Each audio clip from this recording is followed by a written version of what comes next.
What's going on, everyone? Welcome back to more late night on the rail coverage from the U.S. Poker Open.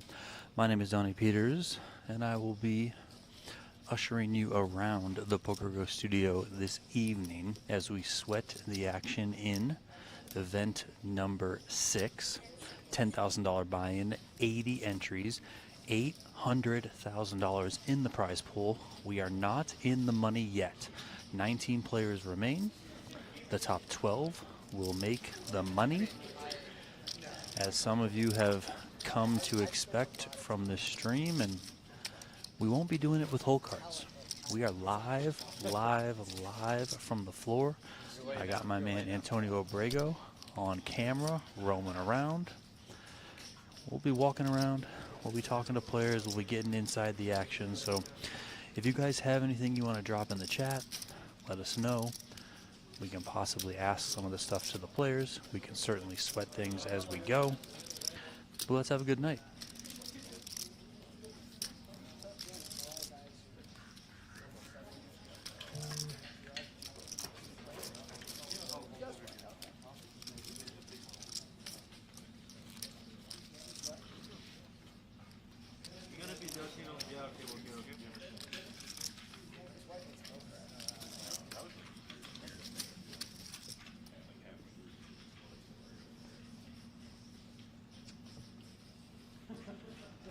Hello, Christy.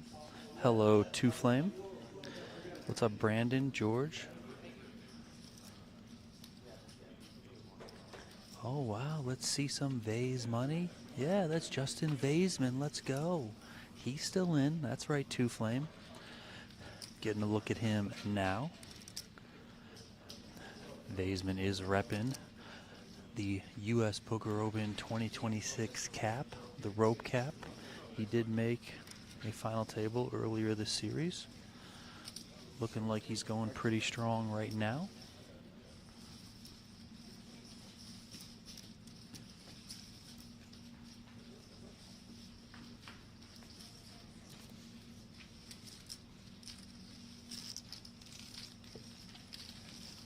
J-Bex is in, that's for sure. We're live, buddy. We're live. Sit down, it's going to be a long night.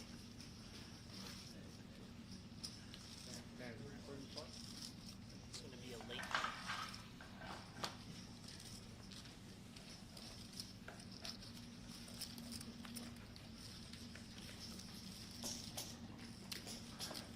We are down to 17 players. Alex Foxen just busted, unfortunately. Great thumbnail duty by me.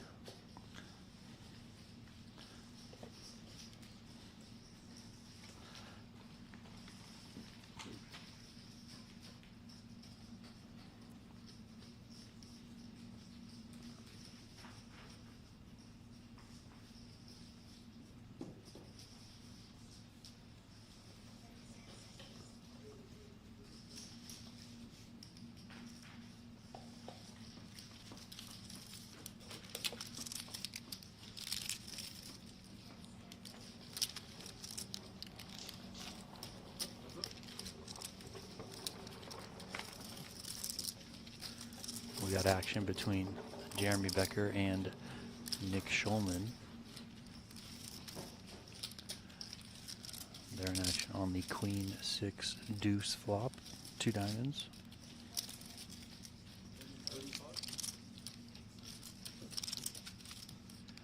Schulman checks. Becker comes with 35,000.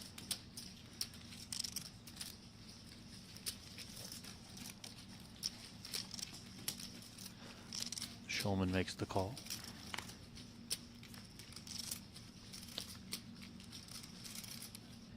Eight of hearts on the turn.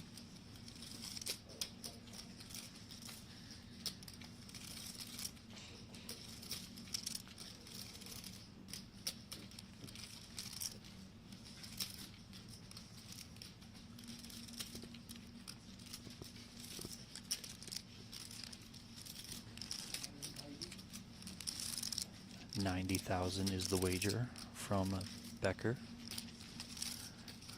Becker and Shulman, two of the bigger stacks in the field right now.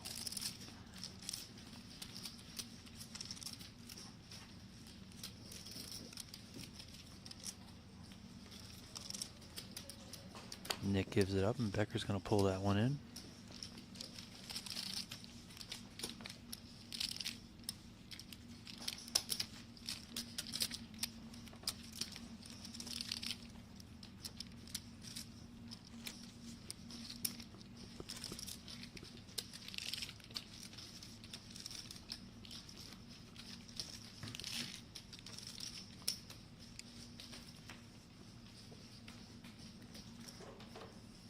Should we ask Alex Foxen George's question?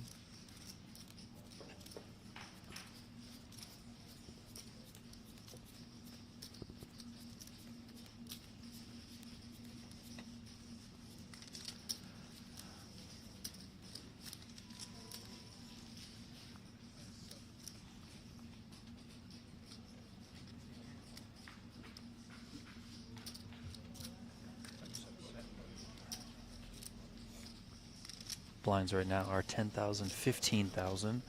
4 minutes left in this level. Average stack just shy of 600K. We are 5 spots short of the money. Chip leader at this time, I believe, it's either Clemendang, Zhao Samao, or Jeremy Becker. All a little bit over 1 million in chips. El Jefe, Cary, Katz doing well.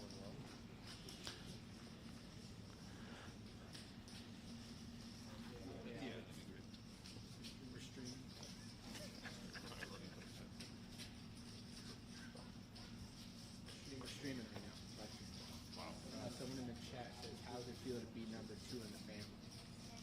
Right. It's a good number 2. I mean, I have no complaints. I'm happy to be number 2. All day.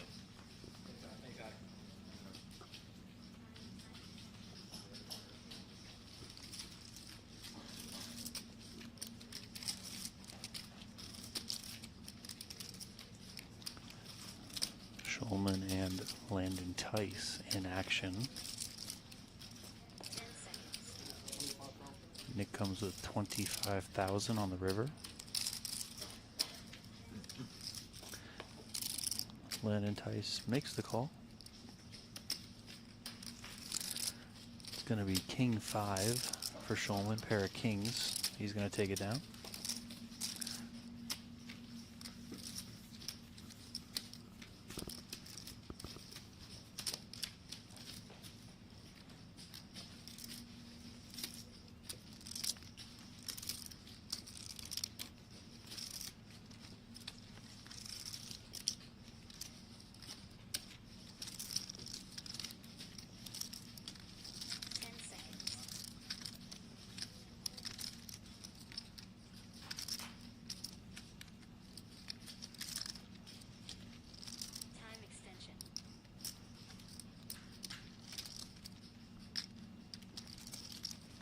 We got a board of ace, 3, 3, 3, 9. And Sam Laskowitz moves all in for 150,000 against Brock Wilson.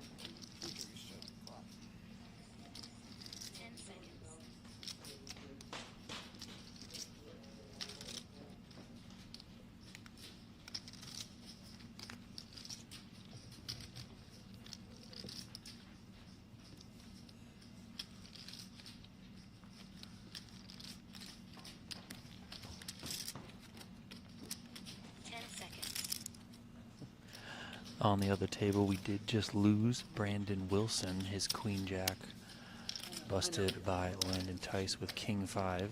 As we see, Brock Wilson gives it up there on the end, so Laskowitz is going to scoop that pot. With Brandon Wilson's elimination, we are down to 16 players, so 4 spots off the money now. Min cash worth 20K.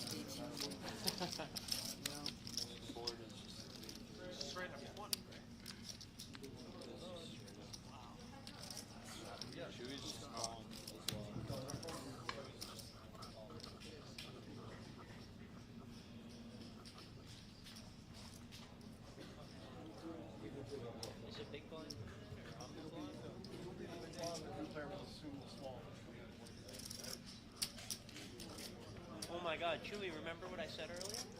We're gonna have the good vibes late night. Let's go. I have a little bit fewer chips than you. Andrew Lucky Chewy Lichtenberger switching tables. And you're assuming small?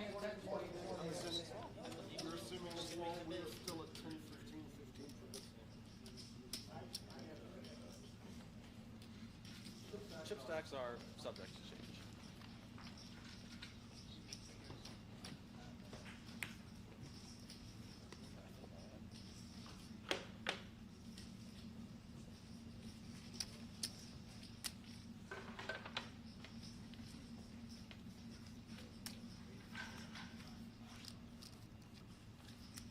Keep it moving out there.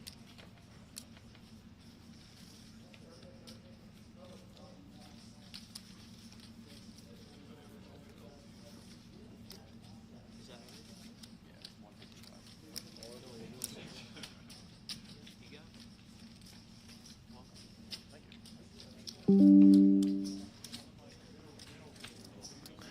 Lichtenberger moving all in. No action. Can you start calling him now?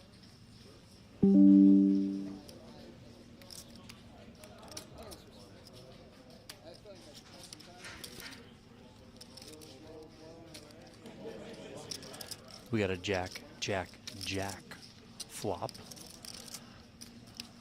between John Riordan and Nick Seward. Your minimum value jam is what? Yeah, whatever's on my first fund.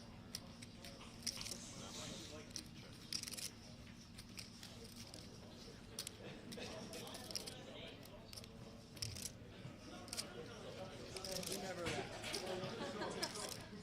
think you should be bluffing right now. 9 highs are like. Riordan going to give it up. Nick Seward takes that one. You're a guy who's. Wifey's in the building. Mrs. Riordan here.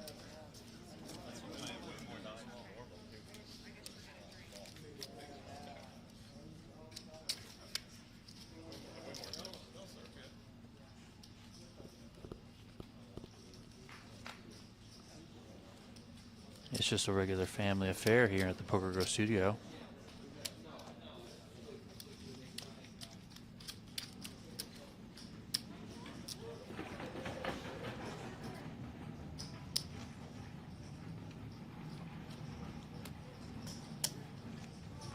We do have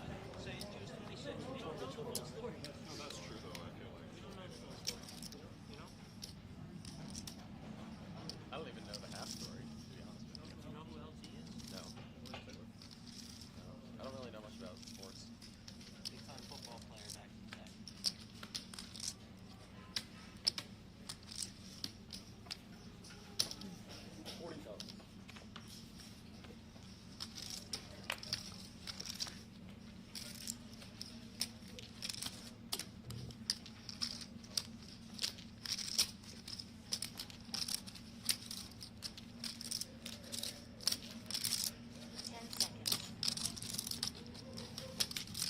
Raise 110.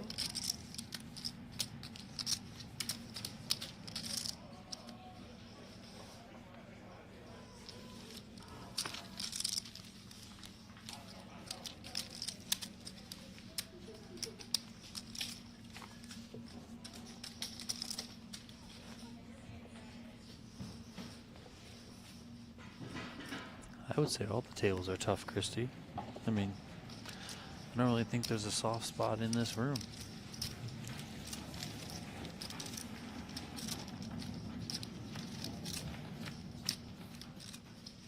Three-way action between Ken Stevens, Cary, Katz, and Clement Dang in this hand.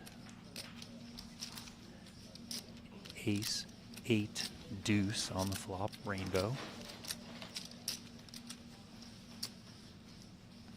Action checks over to Stevens. He bets 60,000. You guys may be unfamiliar with Kent Stevens, but He was the winner of the PokerGO Cup Showcase event. That was the opening event of the PokerGO Cup series.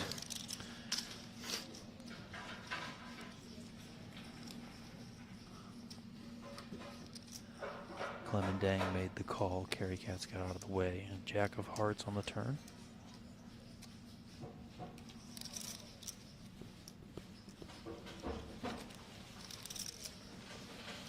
Check, check, King of Spades on the river.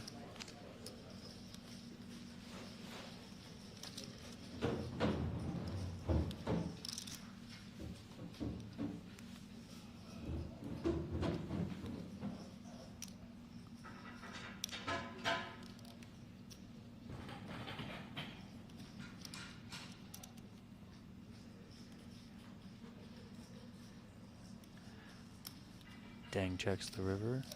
Stevens comes with 100,000.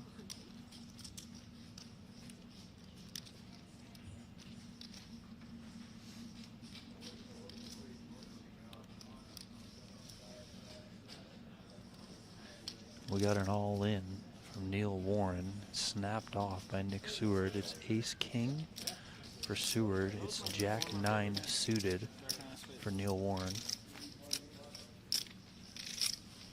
King high, King Jack 3, deuce on the turn, and a queen on the river. So we are going to lose Neil Warren in 16th place. Nick Seward doing the damage there, taking out Neil Warren. We do see Clement Dang folded on that hand. And then on the third table in play, Jeremy Becker just took a nice pot off Darren Elias. So we are moving. We are moving, boys and girls. 15 players left. Jeremy Becker stacking chips. Positive vibes all around. And George laying in bed eating cookies and milk. What a life. What a life is right.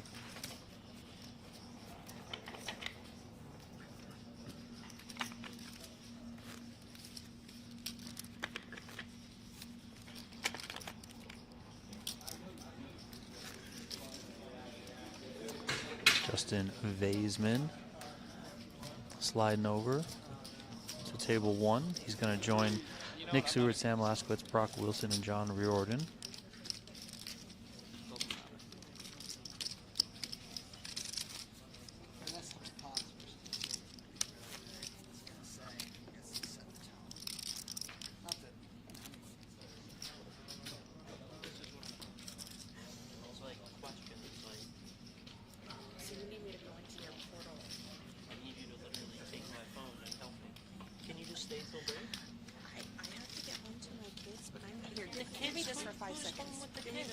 I heard her say to him, just send a PDF to me and I'll send it back. And he goes, I don't know what that is.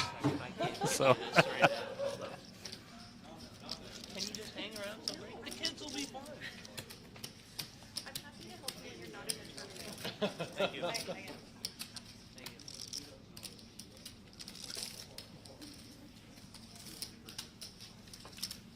Should have hit her with I'm a kid. I know. Or I guess It might have been more compelling. based on fucking person.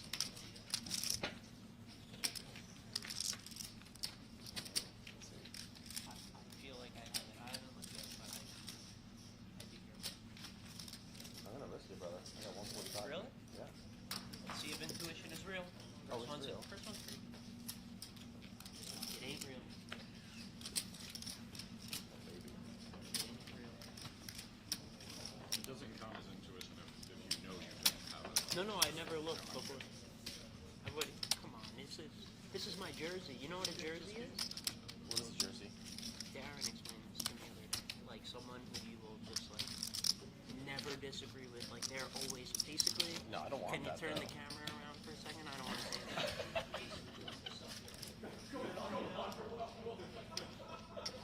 No, but not actually. But you know what I'm saying? Like they're just never. I appreciate the you know what respect, I'm but saying? I want you to challenge me if you feel like I'm stepping out of line. I don't want a yes man, you know? No. You gotta hold me accountable if I'm like out there. Brother, I was calling like. I don't mean just at the card table. No, you're right. I understand. Pass.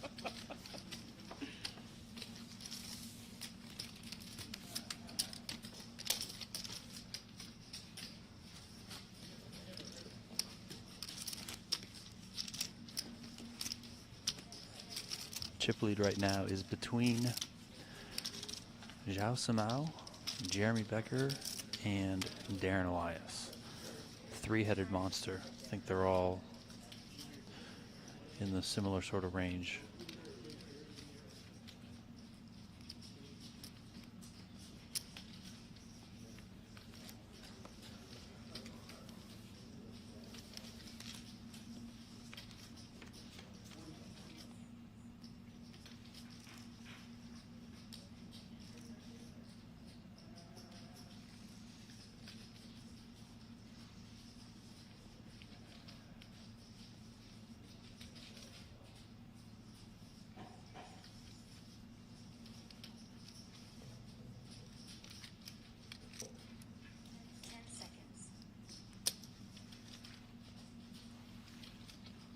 Yeah, he's got piles of blue chips. I mean, he needs piles of purples.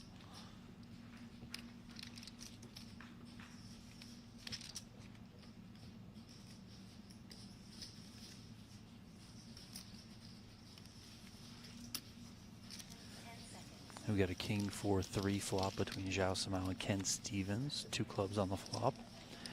8 of diamonds on the turn. Samao bet 40,000 on the flop. Stevens called.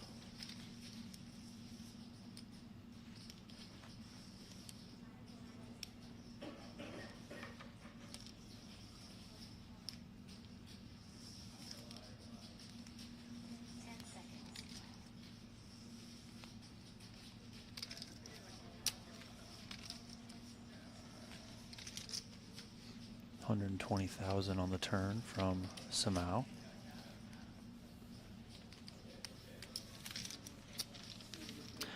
Stevens lays it down.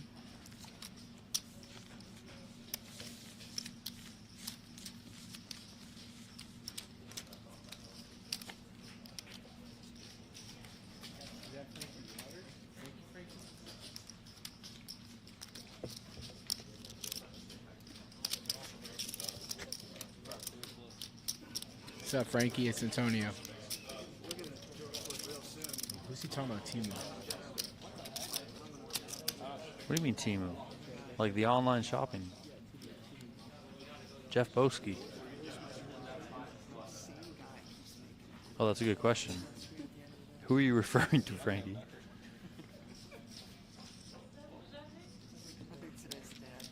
No, he just made a comment that sounded like something you would say. I know, I actually got it from him. Nothing. The viewers are probably curious how they keep seeing me here towards the end of the day. Every day I'm seeing. They're probably curious. I don't know the reason, but here we are. 10 seconds. I'm getting it better than you did yesterday, that's for sure. More than you did. Actually, same amount. No, the same amount.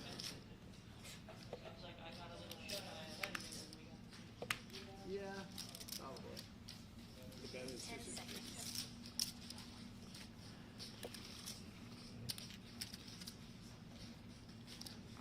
Sam Laskowitz moving the majority of his chips into the middle, 260,000. I believe he's got a 5K chip behind on his cards. He's on the button. Action is on John Reardon in the big blind. Reardon gives it up. That one gets through.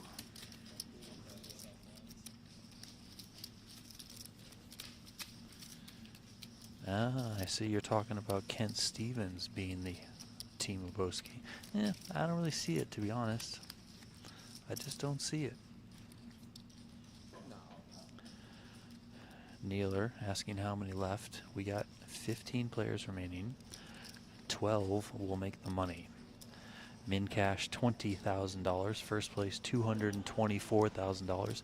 The final table of this event will be streamed live on PokerGo tomorrow. Ali Najad and Brent Hanks on the call, as they are every single day here from the U.S. Poker Open.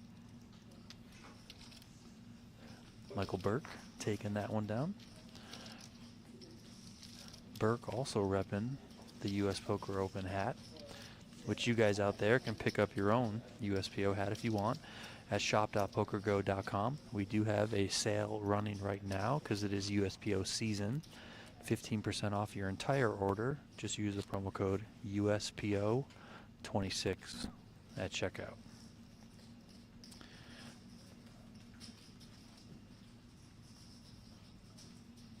They will do a table break at 14, Christie. They'll get down to 2 tables of 7. We do play 7-handed here on the PGT. Antonio checking out the screen, getting you guys the facts. You guys can also use the Nightbot command !payouts to look at the payouts.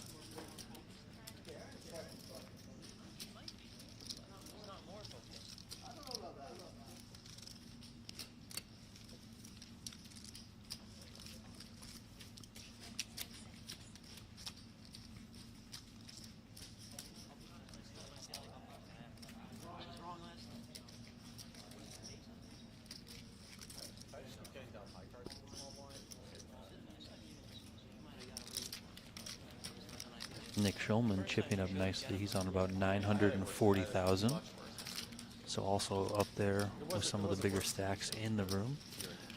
Past couple of nights we've had 1 or 2 kind of runaway chip leaders, but here things are more evenly distributed throughout the field. We do have a couple of short stacks, but the bigger stacks are all kind of hovering around 900 to 1 million.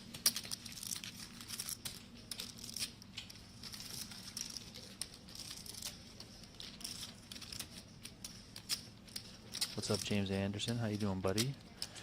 I'm sure if we just run another contest, you'll win it, because you win all of them. Landon Tice is all in here. Andrew Lucky Chewy Lichtenberger requested a count.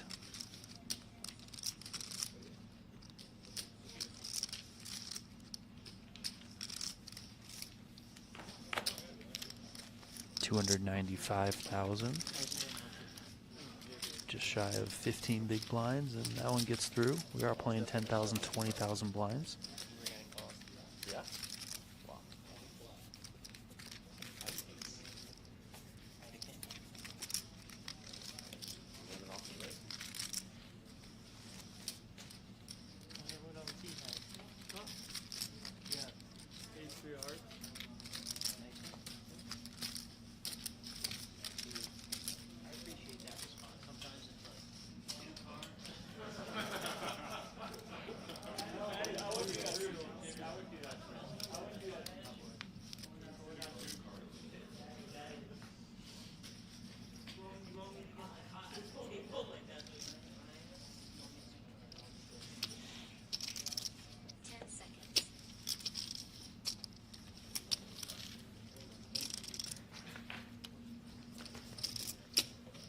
Lucky Chewy putting the majority of his chips into the middle. 145,000 is the bet.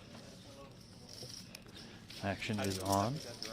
Jeremy Becker. Do I need to say the amount of the min raise? Can I just say I min raise? Alright, give me a second then.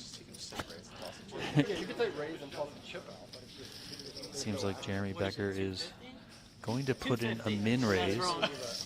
I switched it up. I didn't play him like I normally do. It's aces for Jay Becks. Good luck, my brother. Aces. If you do it to Jack me, 9 it's suited gonna for go to a better guy. I Chewy. appreciate it. It's an uphill battle for me. Oh dear heavens. 10-9-6. 3 of Oh, diamonds dear on the heavens. turn. 10 on the river. Good luck, guys. See you. You see how I switched it up there, though? You would have thought I would just call. I'm switching it up. Nicky Birds, you got a Becker Birds over here. And I raised. Very young man. All in, I clicked. Wow. Astonishing. did you just raise and throw a smallest denomination chip out. That's by definition. So like if I say raise, Actually, I haven't had that question come up. I don't think you can just say should we all in on the button like 7 bigs or something? I could. I'm changing.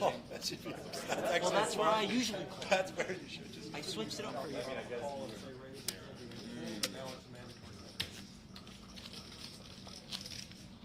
Everyone, get on the couch, get yourself a snack, get something to drink. It's gonna be a long night.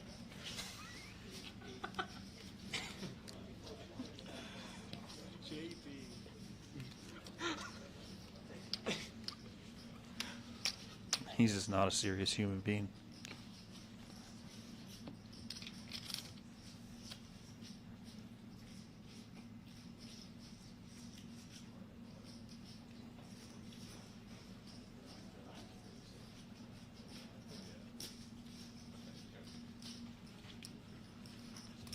Action between Clemendang and Cary Katz. Bet from Clemendang on the turn, fold.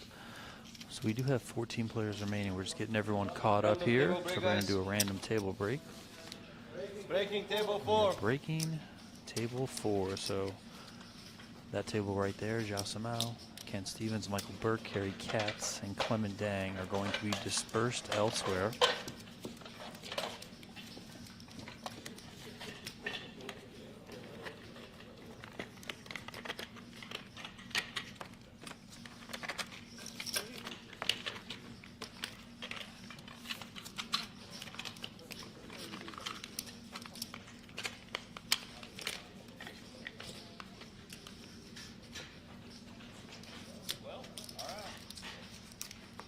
Burke was mad at me last time I played. I hope he's forgiving me. I was mad at myself. This is the kind of stack I like Burke to have. It's not too short, but Just enough to pay the bill.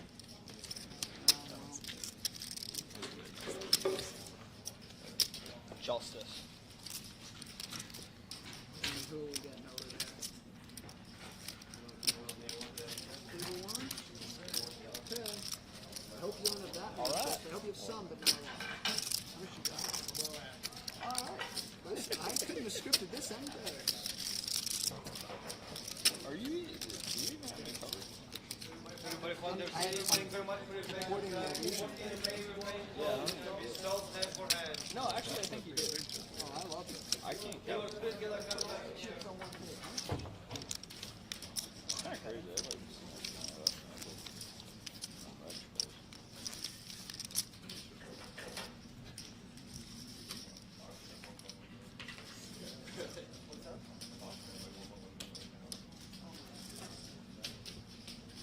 I was just checking out the leaderboard over there for the U.S. Poker Open. Brock Wilson is currently second, trailing Cherish Andrews, his girlfriend, by 11 points. So a min cashier would put Brock back in first place. Of course, Brock won the PokerGO Cup, the last series on the PGT, as a chance to go for an unprecedented back-to-back series title.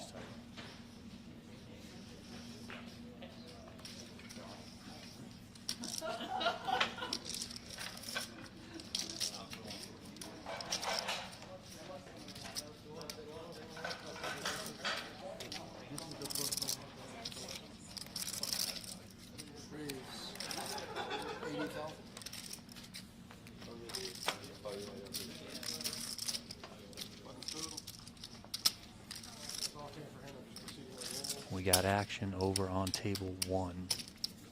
John Riordan moving all but one chip into the middle. Kent Stevens, next act, made the call. Riordan has 5K behind.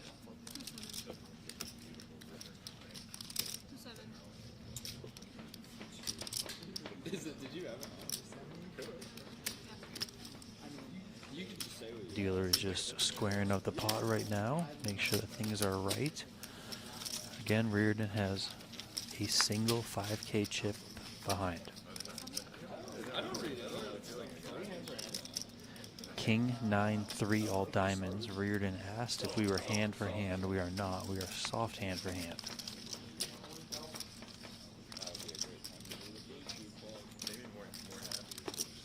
Reardon checks. Stevens bets his last 5K. Reardon calls. It's ace 10 versus a couple of jacks. 7 on the turn. Deuce on the river. Fist pump from Reardon, and he is going to be eliminated in 14th place. We got the Brazilian samba music going over there.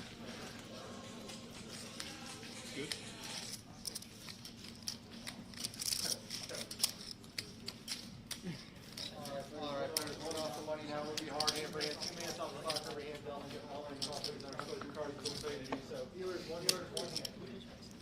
13 players remain. Now 1 spot off the money. If you get in an all-in situation, keep them down. You like it, huh? You're a big blind, Cary? We will be doing hard hand for hand play. Oh, okay.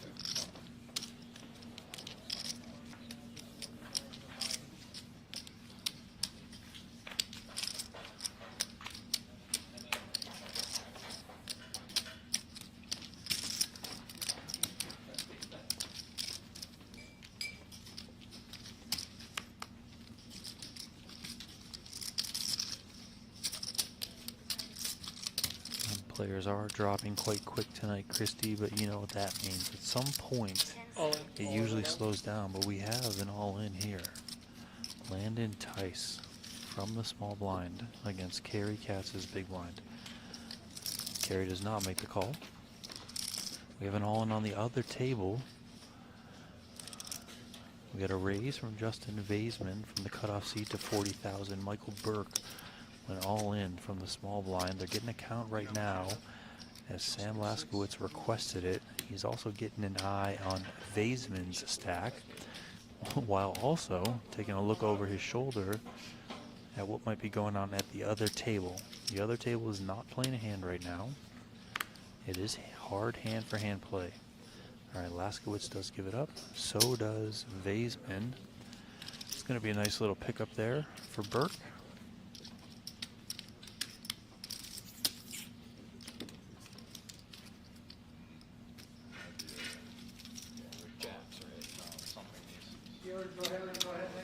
Chip denominations currently in play. The blues are worth 5K. The purple chips are worth 25K. Soon we will introduce the 100K yellow chips.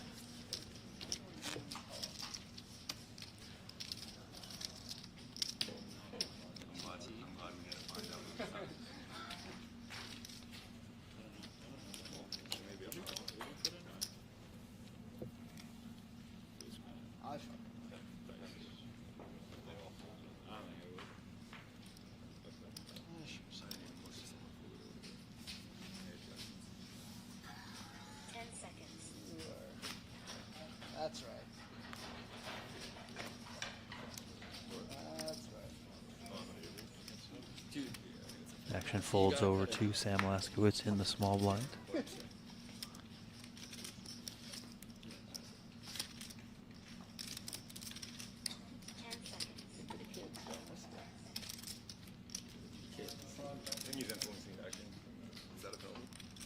Laskowitz is the current short stack. We got all sorts of fancy players. He's going to put in a raise here, make it 90,000. Action on Brock Wilson in the big blind. He's going to give it some thought here.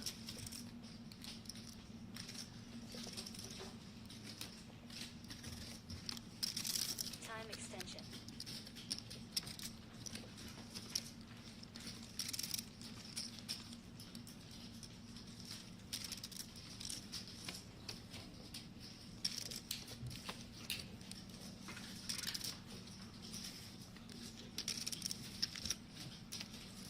Seconds.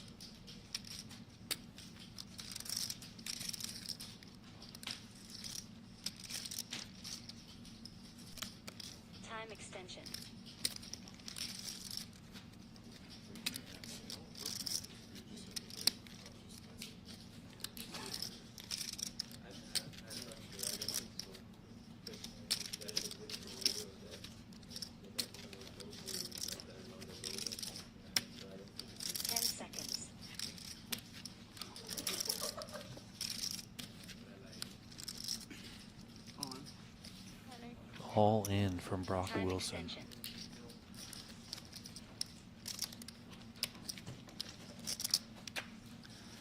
Laskowitz folds.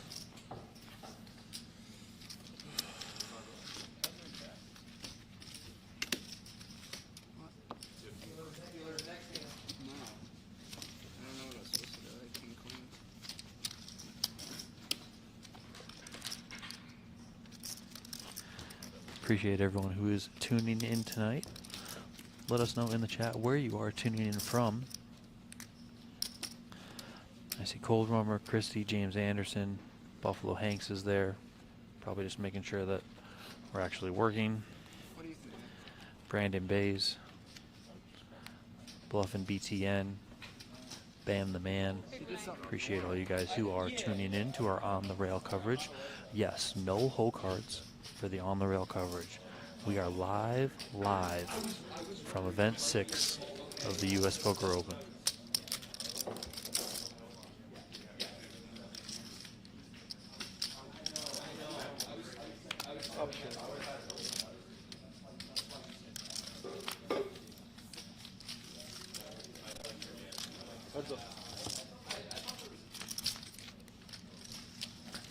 Laskowitz on the button. Gonna move almost all of his chips into the middle. He's got a single 5K behind. No action. Have to make it 45. It does sound like the players are talking about there might have been some confusion on the last hand as to what the big blind was.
We got a board of 8, 8, 10, 6, 10 between Clement Dang and Jeremy Becker.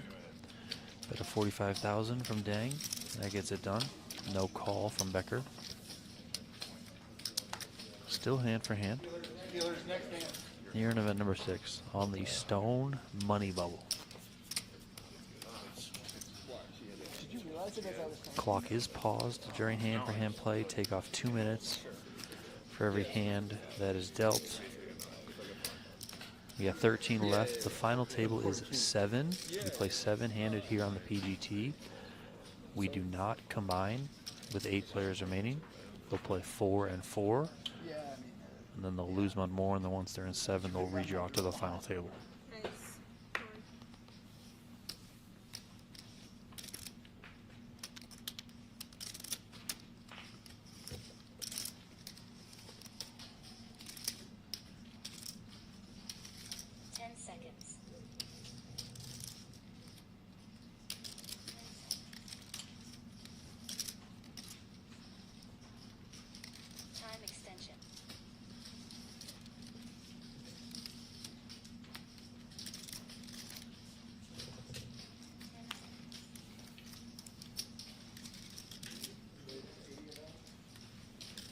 Under the gun, Nick Seward made it 40,000.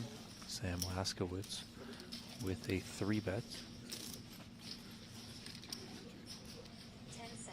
Looks like he went up to 230,000. Or sorry, 280,000. My apologies.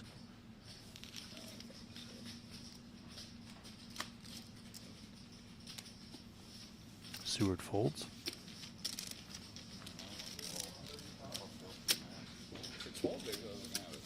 So despite being the shortest stack in the room, Laskowitz is fighting quite a bit. He's also quite active here.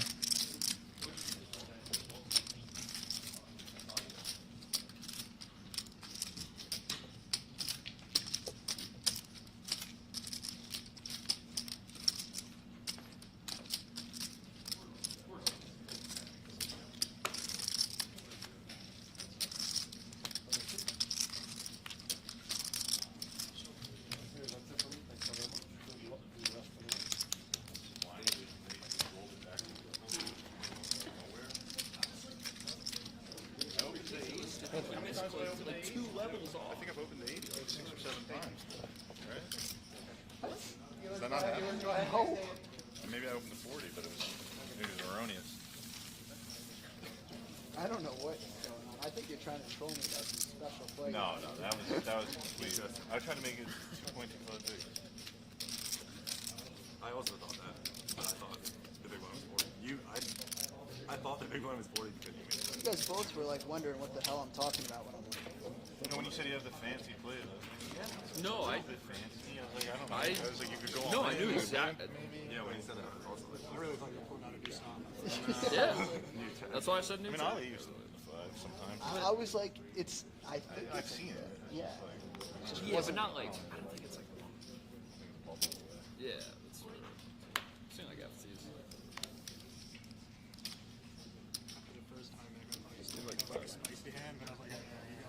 Well, that was the other issue. I was almost going to use another bank, but I was like, 10 seconds.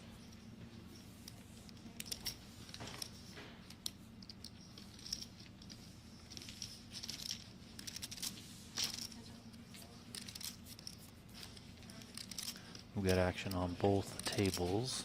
We'll keep an eye on things. On the one table we're looking at right now, Jack 8 deuce between Michael Burke and Kent Stevens. On the other table there was a raise, a call, a 3-bet, a fold, and then a call. The two players that go into the flop are Darren Elias and Jeremy Becker. We'll keep an eye on that as we go. you're trying to like say I got a good hand. So that's You had like 15.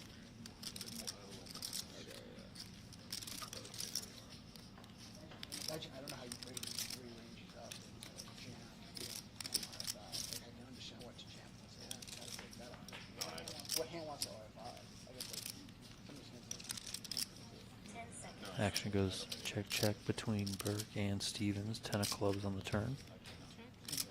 Another check from Burke here. Darren Elias did win that 3-bet pot on the other table.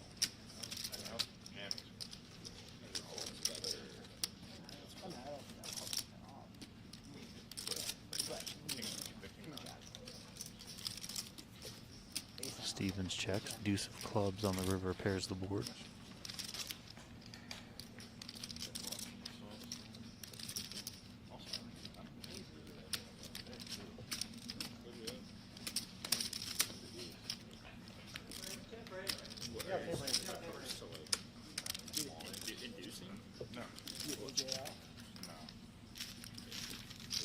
Check, check again. Looks like Ace King gonna win it from Michael Burke.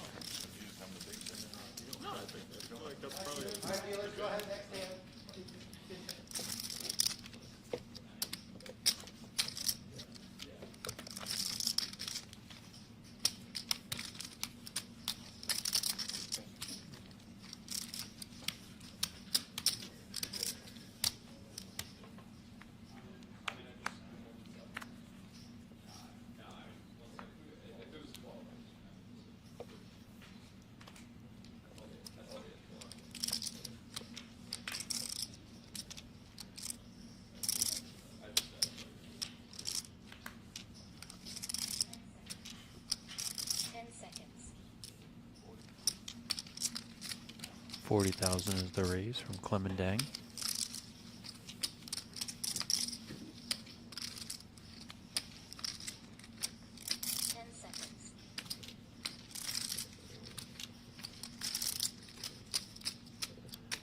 3-bet 230,000 from Zhao Samao.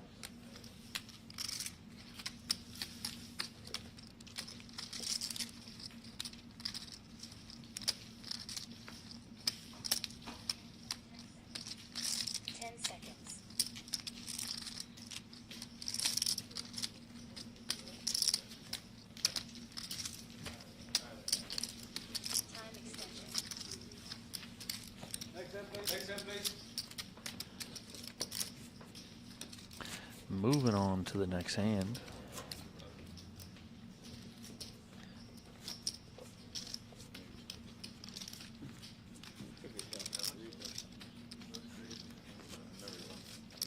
Yeah, I don't know. Pretty good things. JVX isn't drinking a blood orange Soleil. I think he's trying to keep it a little healthier overall.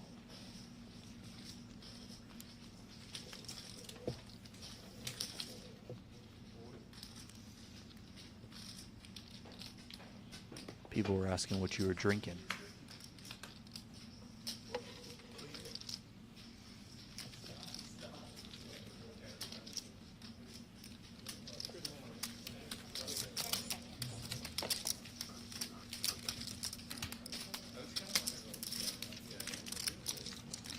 We have a raise from Brock Wilson from under the gun to 40,000. Justin Vaisman made it 105,000 in position.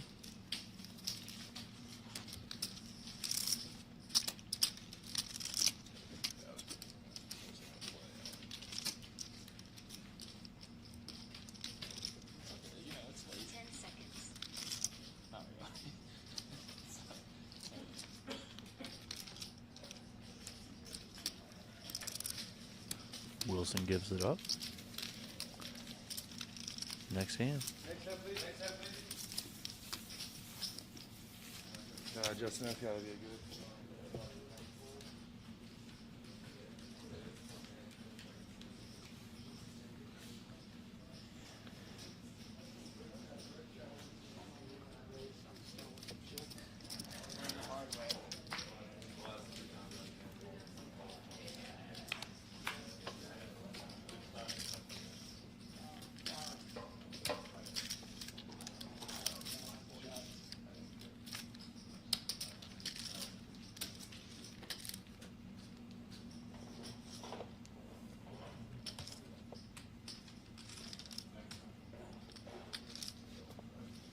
Antonio, I'm going to give you guys a look, just so you guys know. Antonio's rig does include his iPhone with the stream open and the chat viewing live, so he can see everything you guys are saying. At times, he may grab the mic from me and talk to you guys directly, but for the most part, he won't be chatting with you, but he can see everything you're saying. So if you have any sort of requests or whatever, you can go right ahead and just drop them in the chat.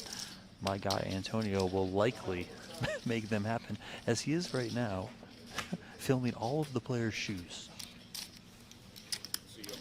This is on the rail, live from the floor at the PokerGO studio. Quite literally, live from the floor.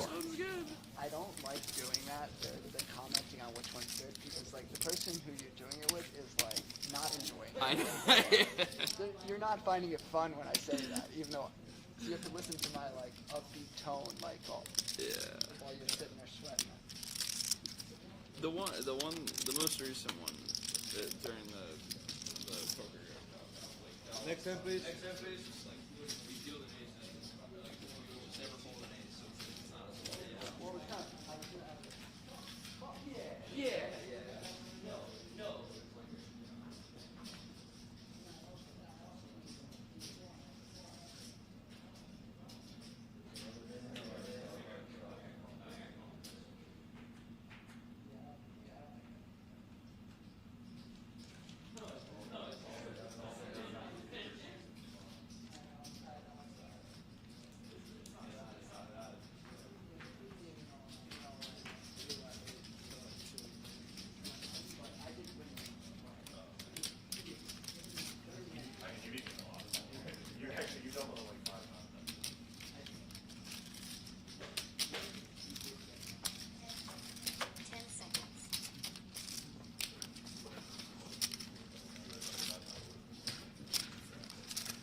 Yes, break time is approaching. We got a minute before we will go on break. So I think at the end of this hand, maybe at the end of the next hand, I don't know exactly how that works, the hand-for-hand play. Should pay attention when we get there. But on the break, just so you guys don't have to stare at a blank screen, we're going to roll Brock Wilson's interview that Antonio and I did after Brock Wilson won the PokerGO Cup. So that'll keep you guys busy for the 10 or 15 minutes that will be on break. Not a freeze-out, Randy. Re-entry here, but the re-entries are capped. You're allowed 3 entries total, so your initial buy-in and then 2 re-entries. When we run series here at the PokerGO studio that are part of the PGT and we give out a series leaderboard prize, like we do here, then we do limit the re-entries. But other times when there's no prize on top for the series leaderboard, we let the players just blast away, unlimited.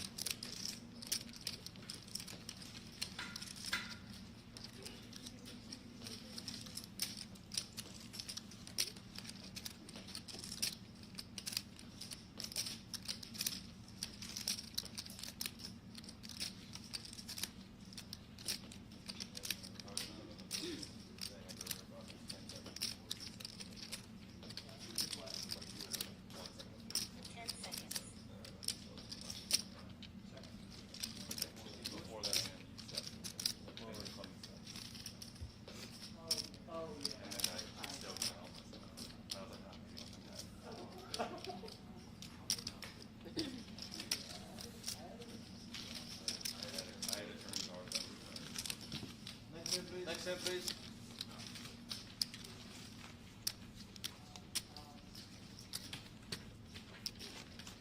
This will be the last hand of this level, guys. When the action is complete on both hands, looking at your 10 minutes break.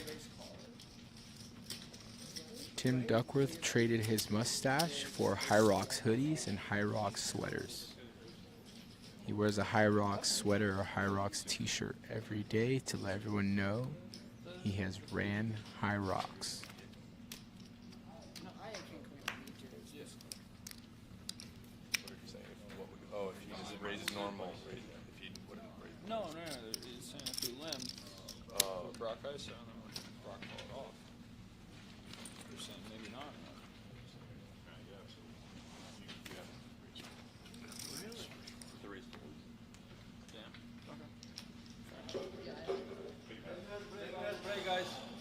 All right, so that's going to do it here for this round of levels. 10-minute break right now. Enjoy this interview with Brock Wilson.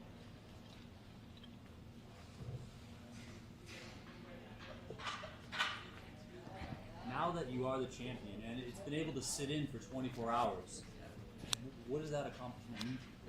Yeah, I mean, it's GG's, Dr. Jack.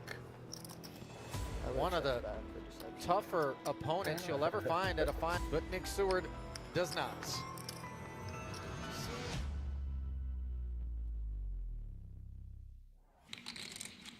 How you feeling?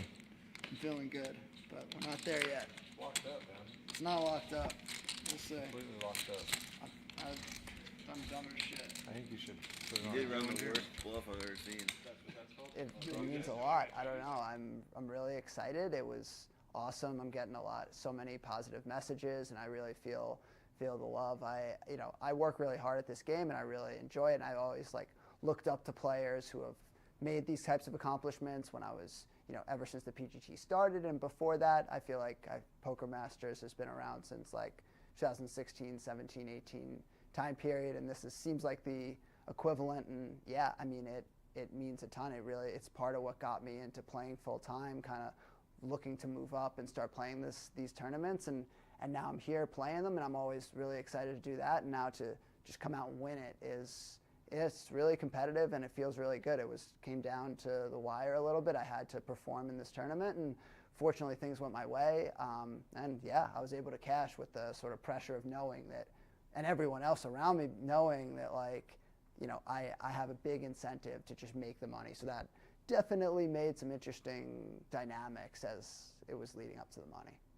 Now, rewinding back to event number 4, the first one that you won here at this series. There's one spot in particular I want to ask you about. Final table, 6 left. You're, I believe, second in chips to David Coleman. He raises under the gun. You flat small blind. Shannon jams. He rejams, and you jump up out of your chair. You tank for a while. You later say you folded 2 jacks. You're like, man, the only thing that you can do this with is ace queen. Like, what's going through your process to call, to then fold? Did you look at the spot afterwards?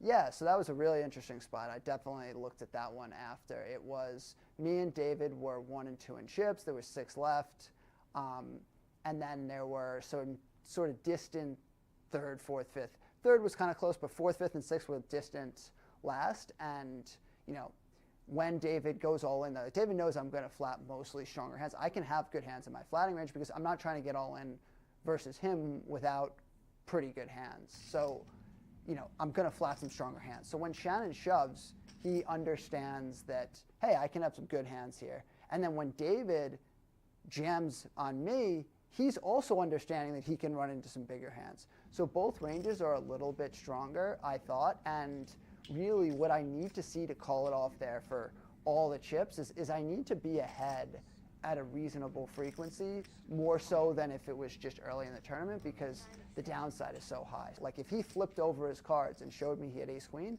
it's not worth it for me, because if I win it, I win the tournament, but if I fold there, I'm also getting top 3 at really high frequency and can still, I had 2 blinds in the middle. I didn't have that much invested. So, I knew that when David jams there, he's not going to jam like 9s, I would think, just because it's never going to get called by worse. It can definitely get snapped off. If I had queens, that would have been the hand to call, because now I do really good against ace queen. David played it well. I played it well. Like, if I was playing against somebody else who I didn't know their thought process as well, I would be concerned that they might have something kind of silly that thinks that, oh, I could just knock Brock out always because he has so much pressure on him. Then it's, well, if I can see some lower pairs, I really should obviously take the risk and just try and win the tournament right there. So.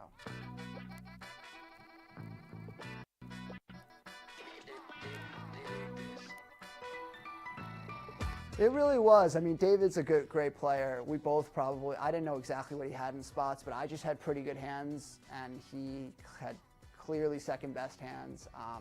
Three-handed, fortunately, I had some bluffs that actually worked, so it worked out perfectly that he folded when I was bluffing, called when I had it. Sometimes in these spots when it's like 2 players who are trying to think at a high level, that sometimes it's just like, well, your card, you have this hand, and this is a below average bluff catcher in this spot. And when I'm bluffing, if you happen to have that hand instead of the good one, or a sick trap, like if that happens, then that's kind of a form of run good that clearly was the case for me, because I think David mentioned some of the hands he had, and I would have played them the same in his situation. So, yeah. Doctor is no longer in. One of the tougher opponents you'll ever find at a final table. So the ace-10 holds, but Nick Seward does not.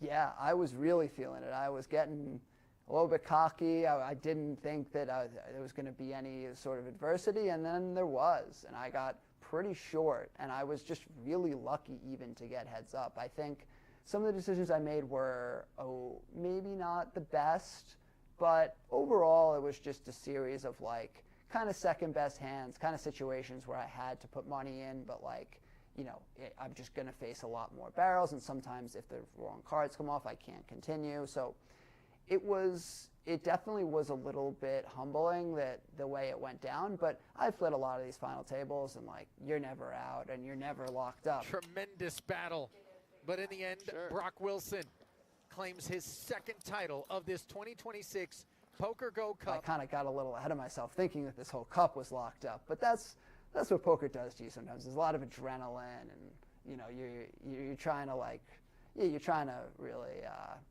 envision good things. King 6 Trey. The product. Shannon's probably one of the most frequent players I face. We play a lot of the same stakes. We travel a lot of the same stops. We talk poker. He's a very good player. I know that he's thinking at a high level, so sometimes I see certain trends where like we both have seen spots like this, and I think we both are sometimes lean towards folding in some of these kind of spots. I kind of just thought that like he would give me credit, and I don't know what's right to bluff in that spot, but you know, I was kind of like, I just spun up some chips, I was feeling it a little bit, and I just kind of thought that, you know, I'm getting not a terrible price on the bluff, like it doesn't have to work that much. If he's bluffing himself, then I just automatically win the hand. If he has a medium value hand, which he's going to have a reasonable amount, it is a tough call, and Shannon's definitely liable to make hero calls. We've definitely had a lot of big pots back and forth like that, but in that moment, it just felt like there weren't that many great hands to bluff with, and I just chose to kind of pick a random one and just say, you know, screw it, let's try this right now. All in. Oh my gosh. This is savagery. Oh my gosh. And this is such great attention to range. He does not assign Shore a 6 nor the 4-5. He knows that stuff could very well belong to him. And now the jacks are blended. Wow.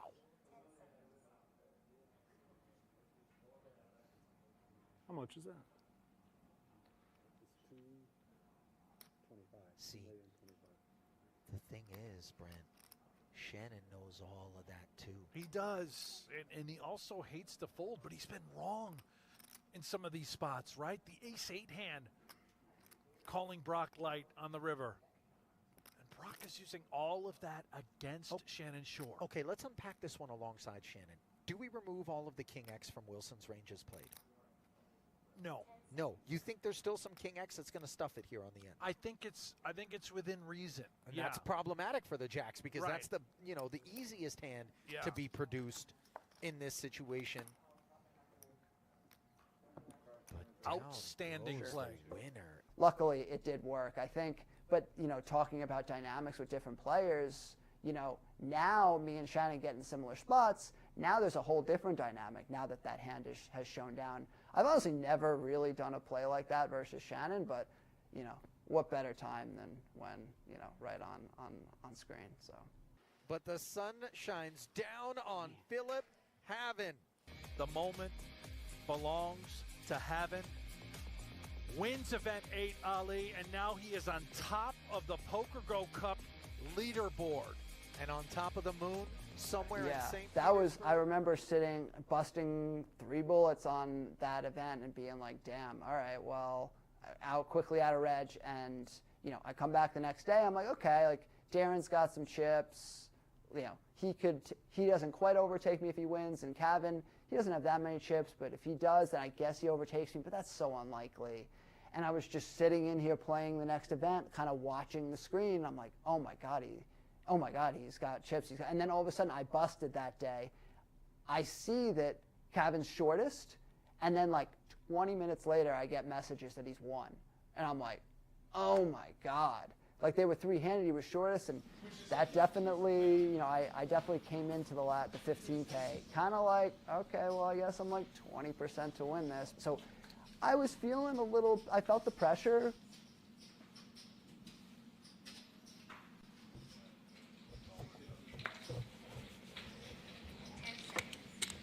Right. How you feeling? I'm feeling good, but I'm not there yet. No.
Yeah.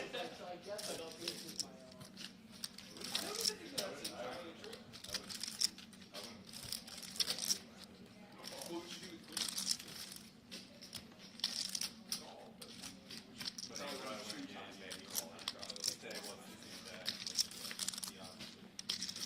What's the get caught high? Yeah. Well, funny is high. It is. Yeah, it's like, what's the deal? What's his new Well, that's pretty funny.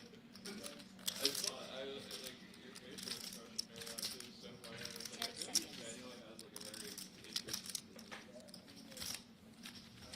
No, I mean, I don't think it's the spot where it's like too like it's like obvious you have a close hand. You know, and you take that much time. Yeah. I mean, close also could be what about For sure, no, yeah. Exactly. You just have a hand. Yeah, it could be close. Thanks, everybody. Same bankroll. How often do I do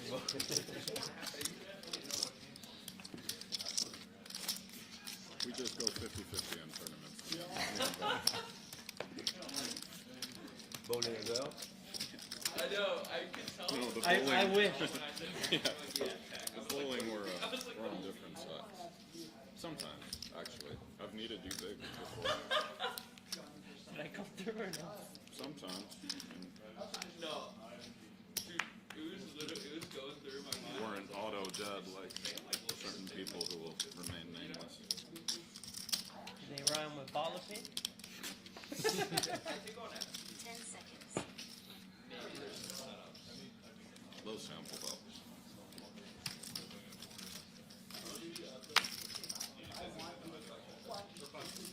we're gonna play this back a lot.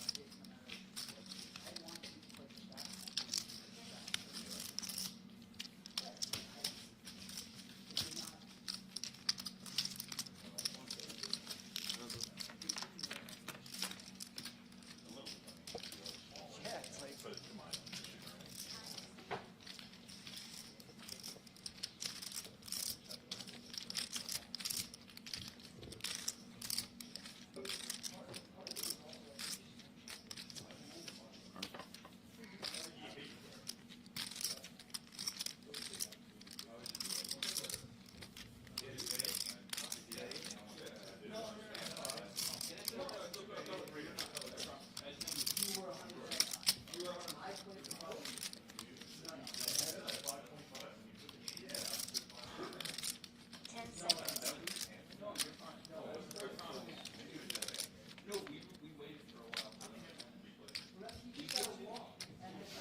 Yeah, it's like.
out here playing like there's no fucking money bubble.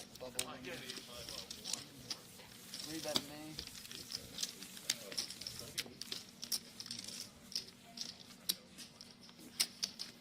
As long as you didn't have it in the ace 3 to 3 to 3 9.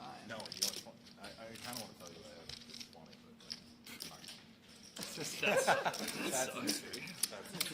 but it limped to me, and I was like, if I get 8-5-0 here, I'm gonna be fucking pissed. And I looked, and I 9-5-0. Wow. So I was like, oh, they're laughing at me. They give me 1 pip better. And then they bailed you out on the river. Okay. Okay.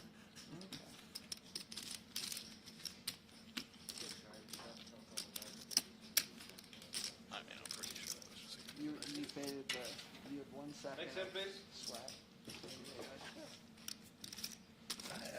it's kind of really, really hard for me to ever be beat. But if you just the quad, I could have been ace 6 That's just like such a small percentage. I mean, I'm telling you, I would have it if I'm not supposed to. No, you might. I'm not even worried. So hard. Yes. That's a good one.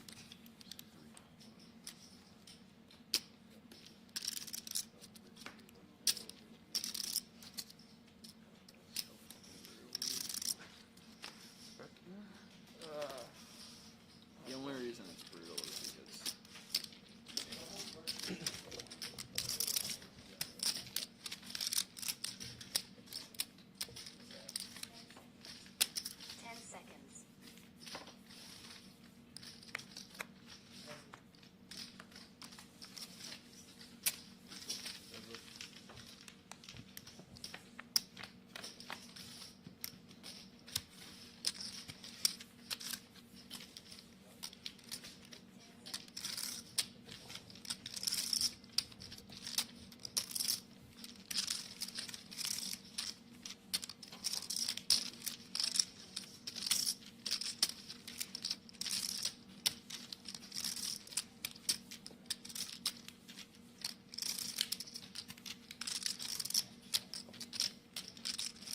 10 seconds.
Do you want to next time, please?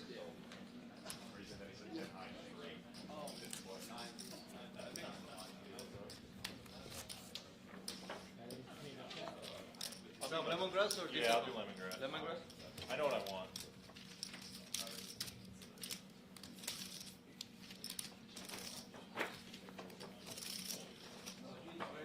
just gonna do the ribeye with ham. Medium rare, please.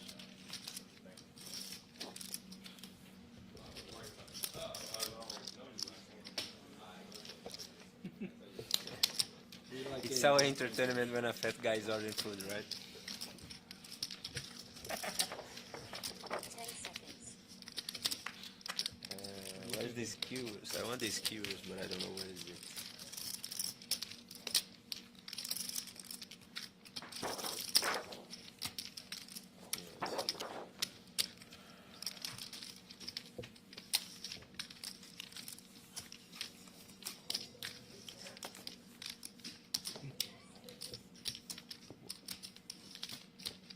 I think it's this one. The satay grill? Yeah, this is the skewers, right? Dude, satay? I'm shy to order now, so I want to just order.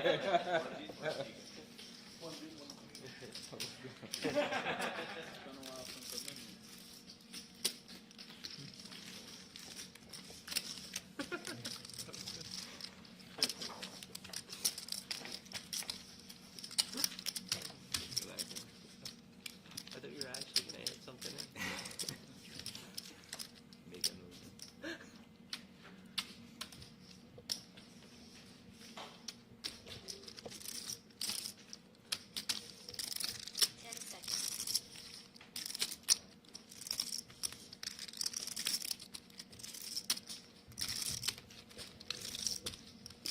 Time extension.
I'm getting jammed on.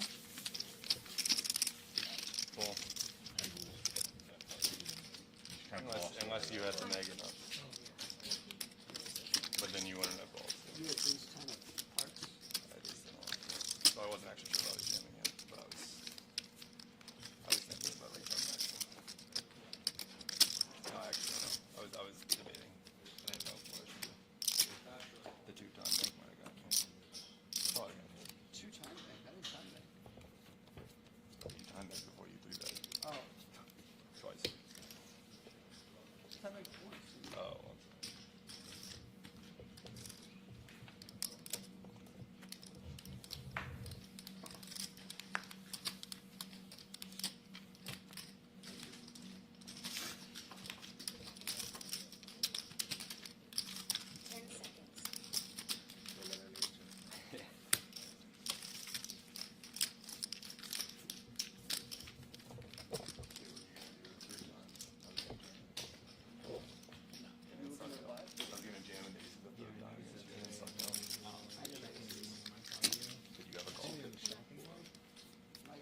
kid just had a bluff. He just had like queen jack off.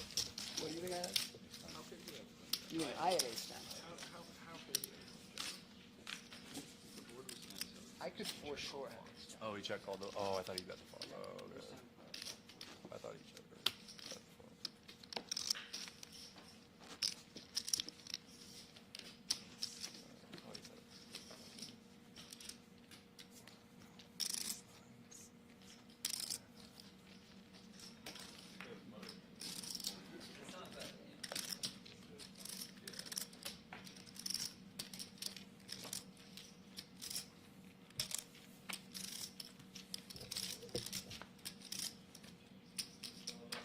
I hear you, Ian. It's just I didn't realize that until the stream started. And if I could show you the rig setup, I can't get to the spot where I need to switch to mine. Like the receiver's blocking the input, so I can't. Actually, you didn't. I just sent it way too wide. I don't know the single line. Well, I gotta go. How do you know? That's what happened. Is that too wide?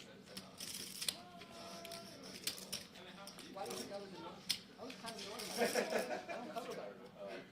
And he puts in so much post. Maybe I should take that. I just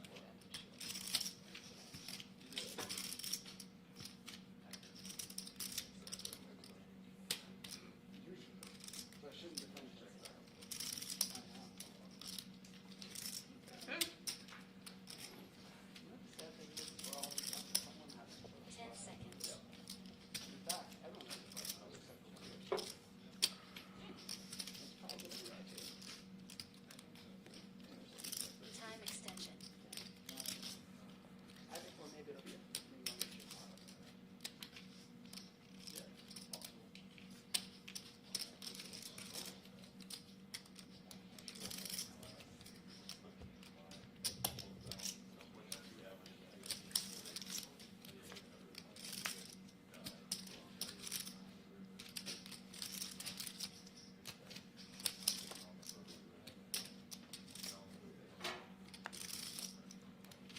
Got him.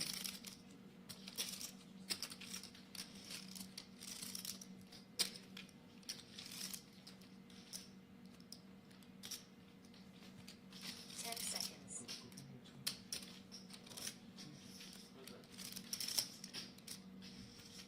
Limit or something.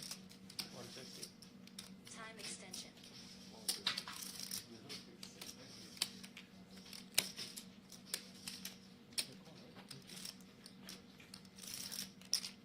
What'd you say? What does that mean?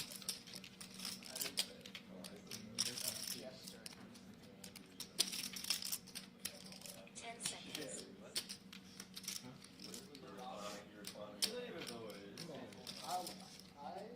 He wants me to say something disgusting. Time extension. You guys are all matching.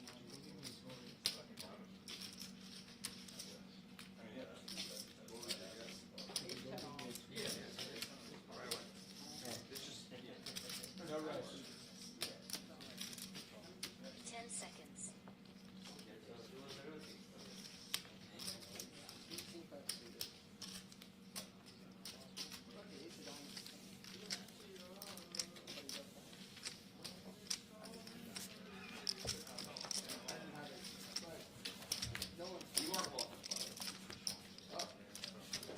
Thank you. I know I'm putting all in the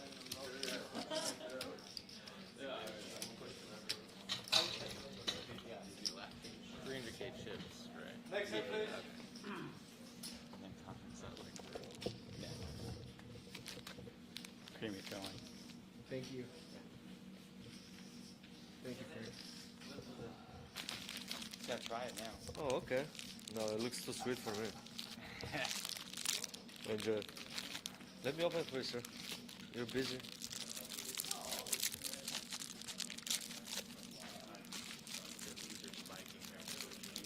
You gotta rip the bag with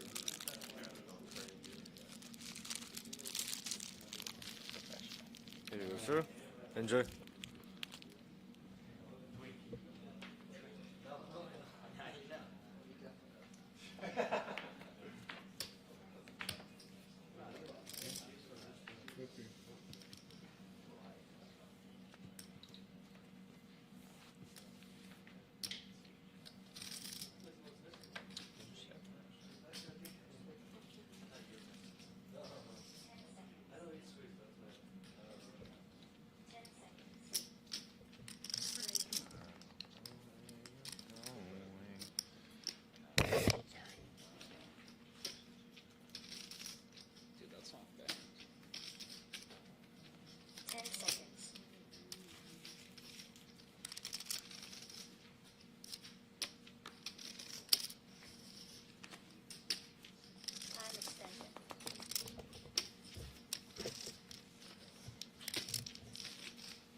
That's what I can't. You're always like so like I can't tell if you're being so, but like you probably wouldn't, right? Like that's just not like you just wouldn't have that. You know what I mean? It's like I know you're like messing around, but it's like why would you have that hand? You know what I mean?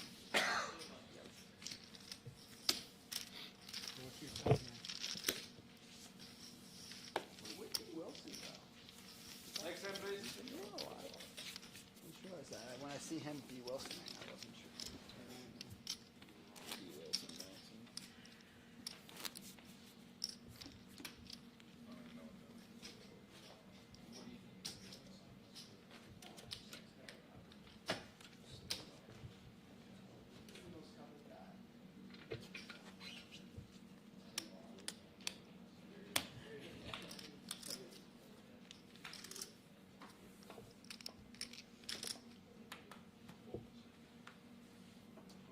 Dude, speaking of him, he's been MIA, right? I feel like I haven't seen him play a trade in forever. I haven't seen the cash one.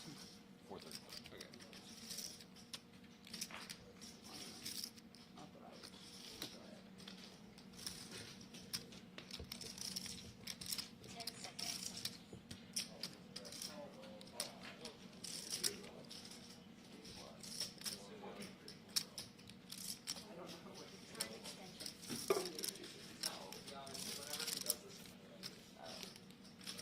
Time extension.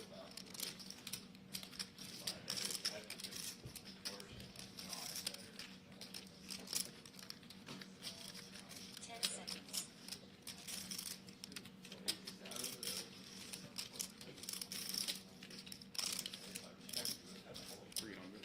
Time extension. Even if I'm desperate, it's like, you don't want to take on the desperate. 10 seconds. You show me a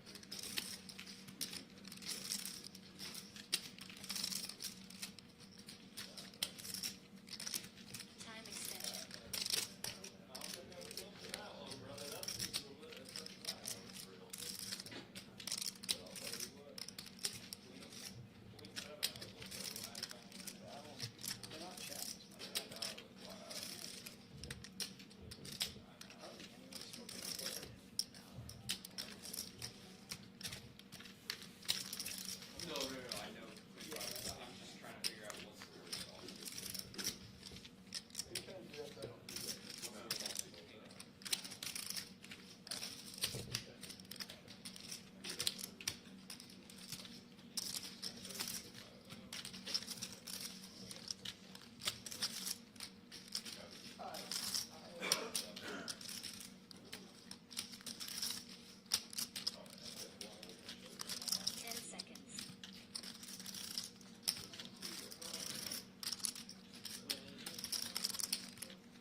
now that you are the champion.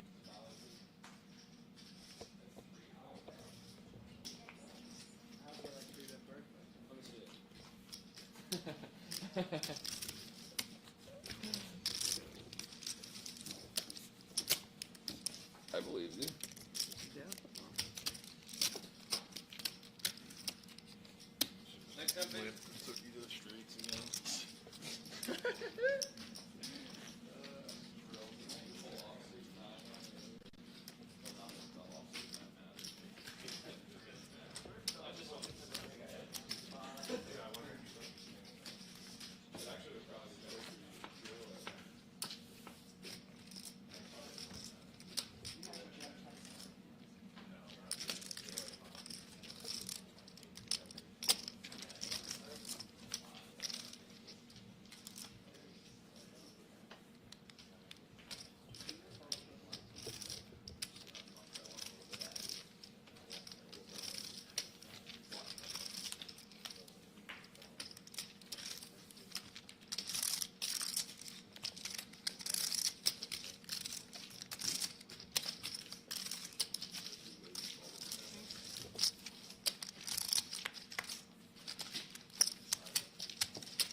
Do you know the guy that won the tournament yet today? Who was it? Next time, please.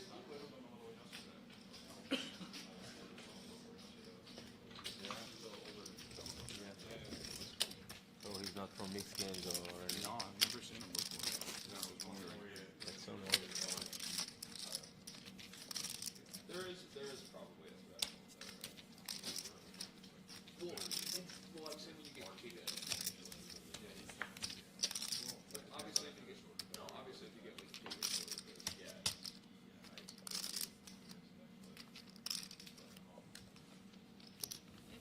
10 seconds.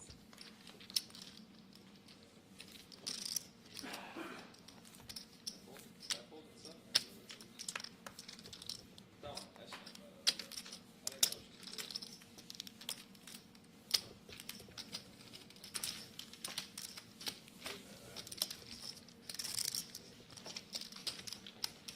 I would like to hear that even more. Hearts. Right? We're just talking about what you guys do. Space was the one I was thinking of, but then I thought that I just saw hearts in my mind. Next time, please. How did they?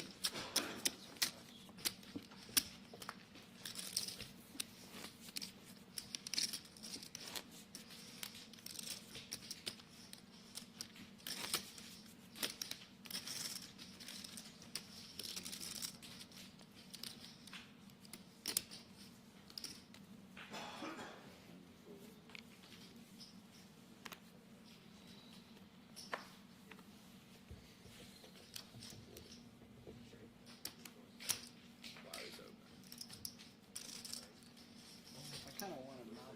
No, dude, it's the card.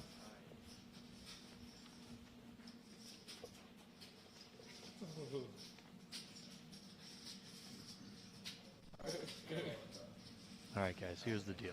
Okay, here's the mother effing deal. Alright. Okay, That's on this me. guy. This guy Turned my mic down on the break.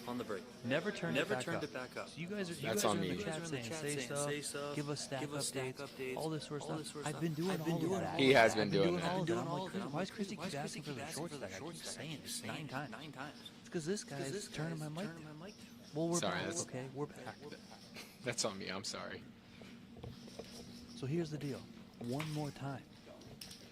Cary Katz is the short stack right now. Kent Stevens and Landon Tice are the next shortest, and they're about the same. Cary's got about 170 or so. He just went through the blinds. Ken Stevens and Landon Tice looking like they got about 250, 240, 250.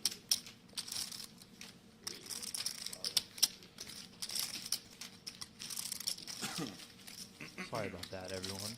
You know, I mean, it's just a two-man show. We're going to make some mistakes every once in a while. Thanks, John Lawson. Let's go.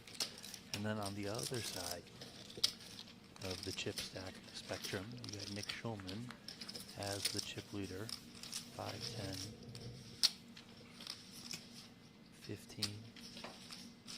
Nick's got about 2 million over there.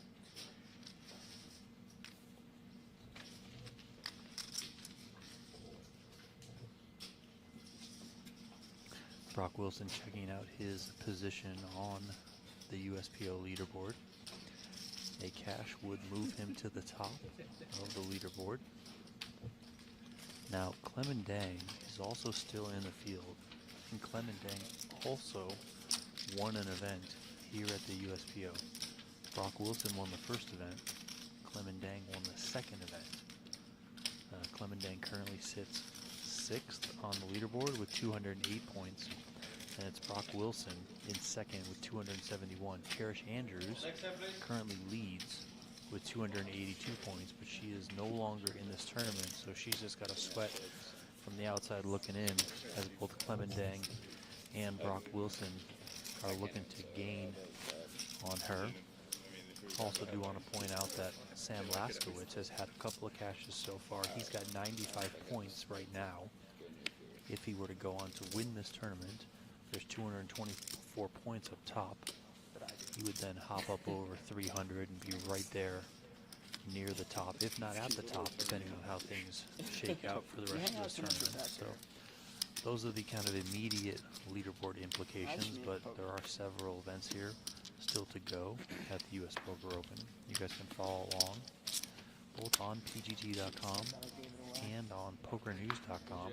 Poker News, an official media partner of the PokerGO Tour. And then also don't forget to watch the official live streams every day. We got another one tomorrow. It'll be this final table. Ali Najad and Nick. Ali Najad and Nick. 10 seconds. Ali Najad and Brett Hanks on the call.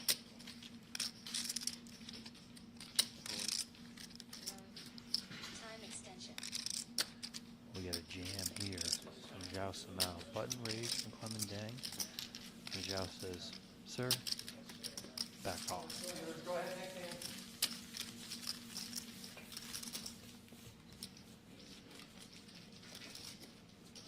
Never sleeps. I think I'm going to take credit for that.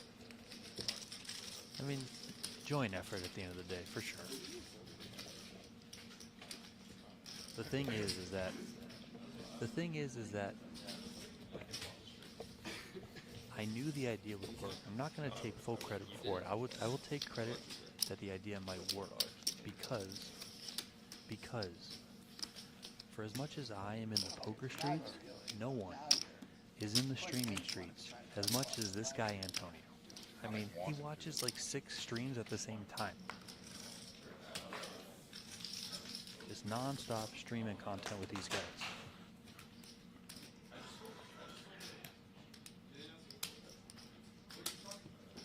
Yes, Randy, Katz is the short stack.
or whatever ace 7. Ace 7 feels loud. You've been putting in. Putting a lot. I'm just dumping it. I can't believe nobody thinks that there hasn't been an all-in and a call. He's a good tipper. I'm saying. Nobody really said it.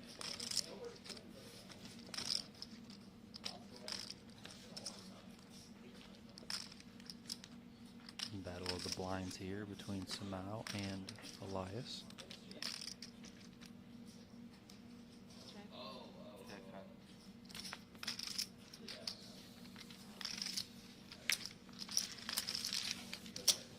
Welcome to the rail, never sleeps. Welcome, welcome, welcome. Yeah, if you guys want access to custom emojis and some other perks, you guys can join the rail. That's our YouTube membership community. It is different than a regular PokerGo sub, yes. It's just for the YouTube crowd. But, you know, if you want to show some support for the fellas, maybe it'll go into Antonio and I's coffee fund. Nice. Diaper fund for the new dads. No, not even for me. I feel like someone. Who's blind? Who can't see? 10 seconds. Ernest, I don't know what you're talking about, man.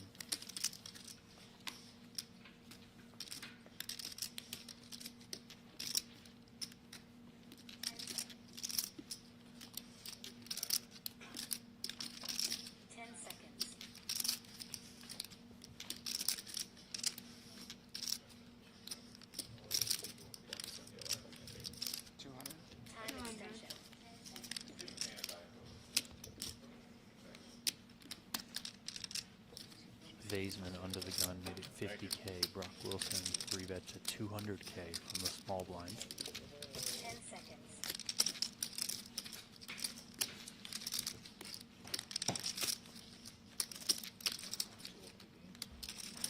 And here goes Kent Stevens, all in from the big line. Why'd you say that? Looks like 225, but Taylor's going to break it down. I know, It is 225,000. Action back on Well, yeah, what did Justin what spurred you to say that? Vaisman. Oh, yeah. No. Vaisman out of the way. Wilson calls. My goodness, looks like I made a great video. Ace King for Wilson. Pocket nines for Kent Stevens. 10-6-4. King on the turn. And a jack on the river. So we are going to lose Kent Stevens in 13th place. He will be the unfortunate bubble boy here in event number 6. He had a drawing hand versus. Yeah, he's on the flop. He was a favorite. So Kent Stevens out the door.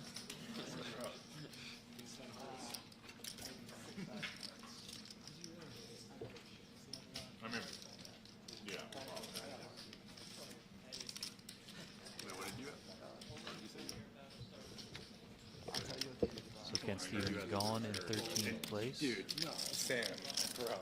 There's no way you're just weird. Good showing by him, you know, ultimately short of the money, yes, but You think we're ever gonna play a fucking cold still battle with the best here at the PokerGo Bro, studio. I don't think it's literally not. You might be the person Kent I has played the been most playing hands several with. events here so far. He won the PokerGo Cup Showcase event to open that series. And Wilson who went on to win the PokerGo Cup Series title, was the one to take him out. So we got 12 players remaining. Everyone's guaranteed $20,000. Zhao Samao is currently swapping tables. He's been moved off table 2 over to table 1. Lemongrass in tow. Zhao Samao, an absolute crusher. Winner winner of last year's Super High Roller Bowl, is Yao Samao, had that epic heads-up match against Jason Kuhn that went like 5 hours. I honestly forgot he was just going to call in another court now from the especially with the way things were going. Yeah, right? Yeah.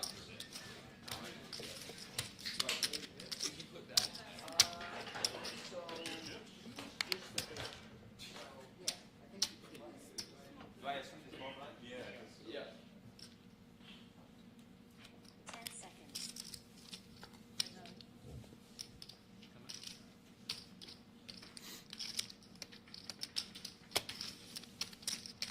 We got Cary Katz moving all in from under the gun.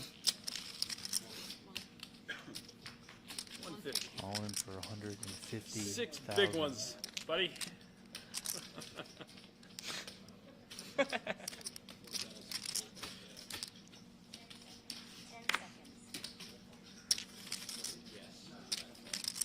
Elias is ready to strike. Time extension. Clemendang makes the call. Everyone else folds. I just want live cards, and I will be very grateful. Probably have live cards. This is very exciting. Oh, you got like a pair of 7s. Oh, you want to see? Okay, I got a big hand. Oh, I called it! Wow, that's awesome. Put him back over. That's you got to. I could tell you had 7s right when I said it. It's a flip over here. That's incredible. This is a fake flip. It's called a fake flip. One guy's like really happy and the other guy's really disappointed. You got me.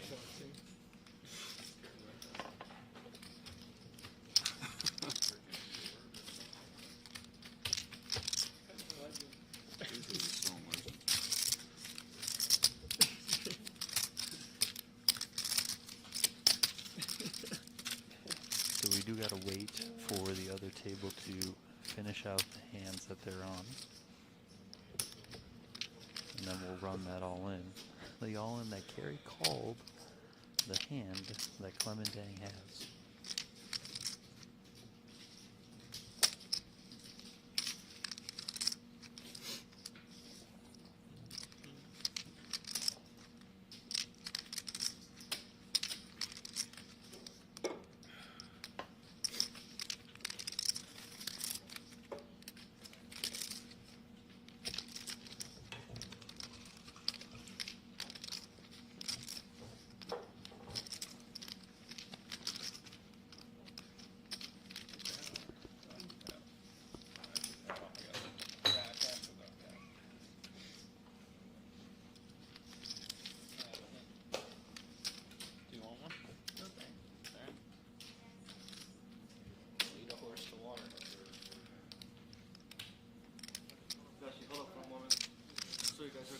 Alright, we're gonna run it.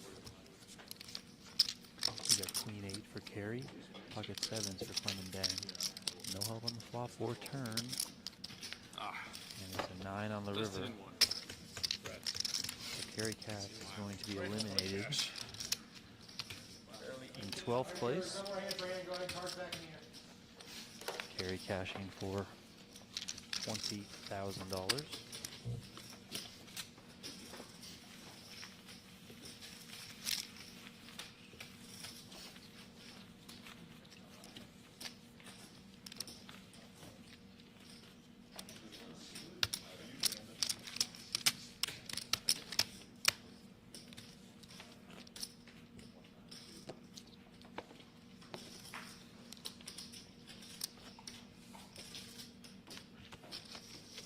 Staying up to 1.1 million now. The final 11 players are guaranteed $24,000. Everyone got a 4K pay jump with the elimination of Cary Katz there. Won't be another pay jump until there are 8 players remaining.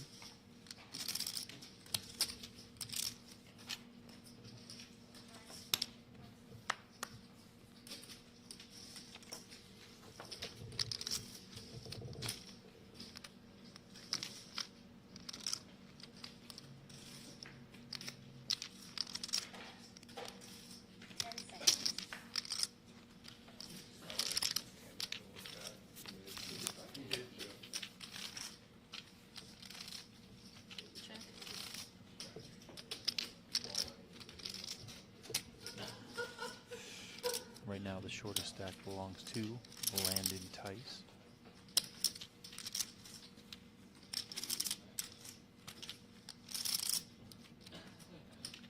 Tice sitting on 200,000.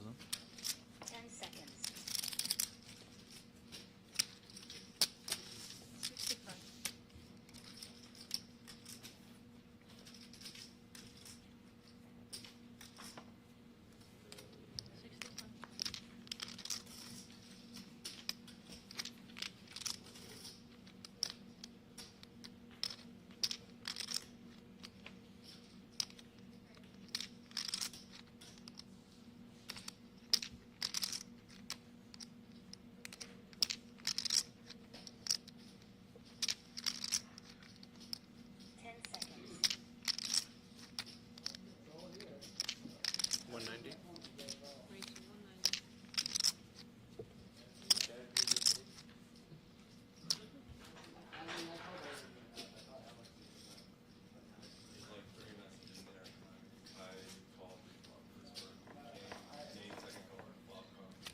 Clemendang check raising on the Queen 8-6 flop against Darren Elias. Nick Schulman was also in this hand on the flop, but he folded. Elias gives it up, and Dang takes that one. So that's 2 in a row for Clemendang. He took out Cary Katz. He just won that multi-way pot there. So Clemendang chipping up nicely. Likely sitting around 1.3 million or so.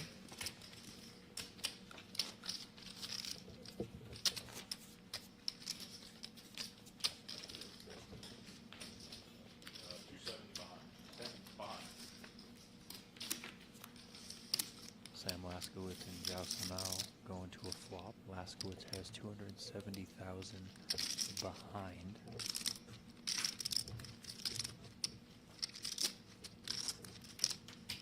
King 7 on the flop. 35,000 from Samao gets it done. Landon Tice just announced that he was all in. No one calls.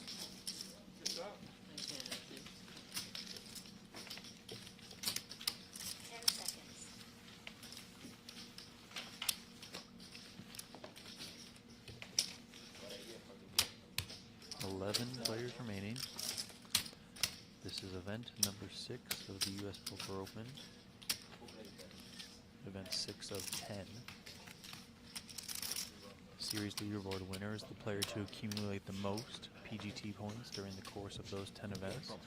You do have to cash in 2 events at least to qualify for the series leaderboard prize, and the winner of the leaderboard will be crowned a U.S. Poker Open champion, and that person will win a $25,000 PGT passport bonus. Brock Wilson is challenging for the chip lead right now. It's him and Nick Schulman right at the top, and Wilson won the PokerGO Cup, the first major of the PGT season. It was all Brock Wilson there. And he started this USPO hot. He got a win in the opening event. And here he is going strong with 11 players left in event number 6. Let's see it. Yep. Is that two? Is that Cowboys? Nope. Just a king and a jack. You good? Proper. Yeah. You know what the other option you can. But you know what? Good fold, bro. 5 BB. Hey. Good fold. Good fold. And the biggest one. Yeah. Nice hand. I'm not looking to tangle if you're He's not. also not really good. What'd you say? He's not also opening much different. What do you mean? I'm fucking. I'm netting it up. I gave both 1,000% prize.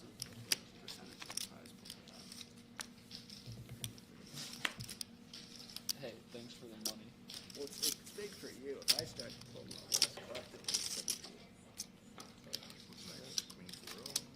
Sure. It's what's up? It's a slippery slope. Yeah. So, That needs to come back. you're out in the strat. Black tar heroin.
Going to the turn here between Brock Wilson and Zhao Samao. Fuji's spoken for. I'm karma maxing. You didn't. If you really wanted both, I can. I'll go get another one. I know that's what I'm saying.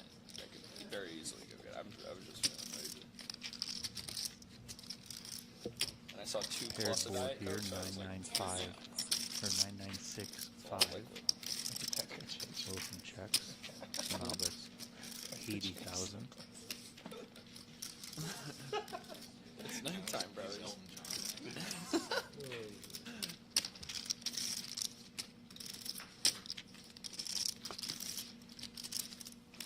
10 seconds.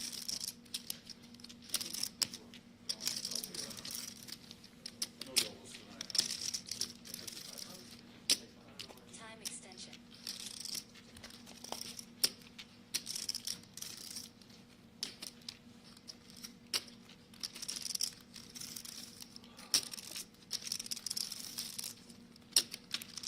One-time extension used for Wilson.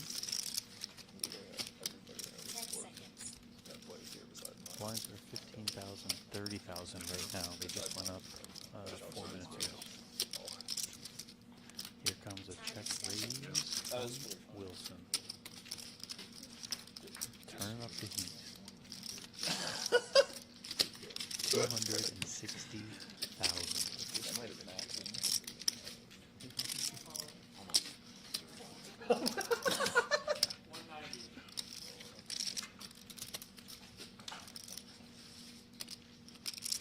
On the other table, Andy Tice moved all in, but no caller. Here we have Zhao Sanao making the call, so going to a river. Quite a juicy pot on the table. 9965. Queen on the end.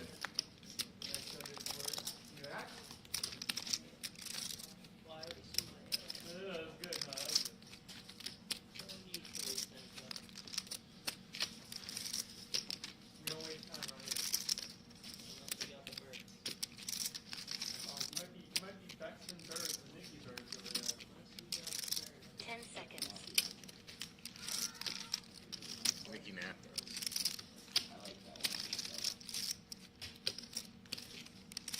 Time extension.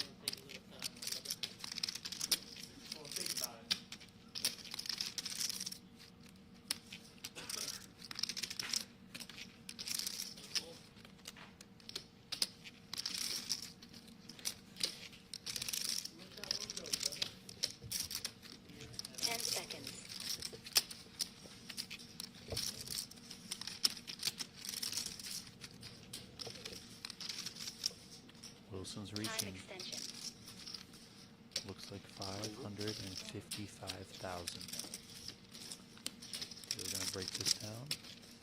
All right, 555 it is. 555.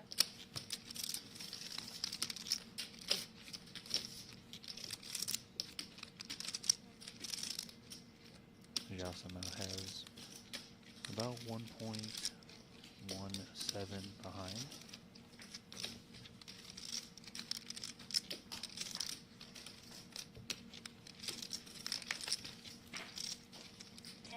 Maybe a little less, 1.12. So right around there. This bet here is representing about half of Samao's stack.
you guys hear me? How am I sounding? How am I sounding?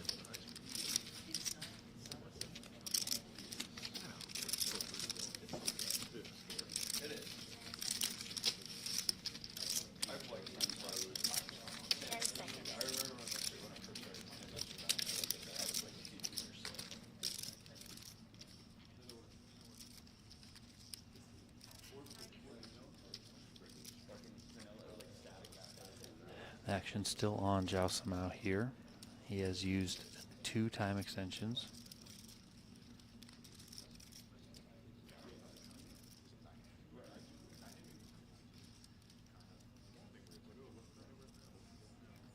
And he makes the call. 9-5 shown, full house from Wilson.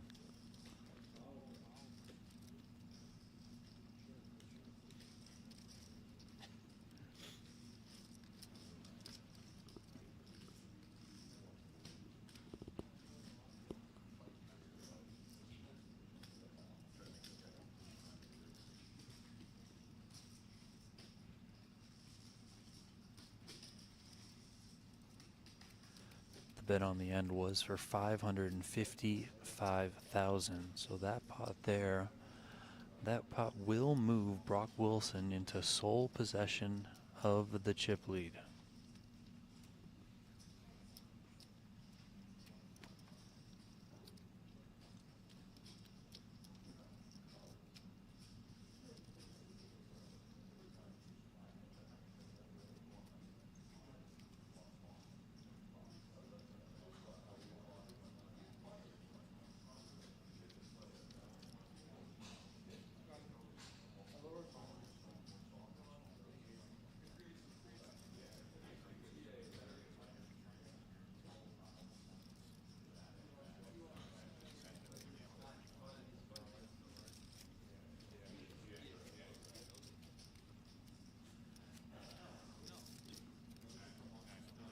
Zhao Samao looks like he's left with about 600,000. Brock Wilson's got 1, 2, 2.3, about 2.7 million for Brock Wilson right now. So Brock Wilson is the front runner right now with 11 players remaining. Going the other way on the other table is Jeremy Becker, who's now down to 350,000. Heard Becker telling some of the guys in the tournament that he hasn't won a hand since the last break.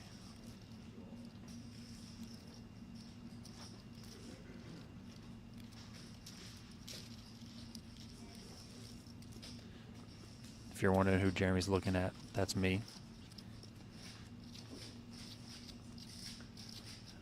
But he's got the raw optics on now, so things are going to turn around for good old J-Bex. Yeah, but those are the lucky glasses, right?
All in. Justin Vaisman, King Queen up against the pocket aces for Nick Seward. 2-pair on the turn. 2-pair on the turn for Justin Vaisman.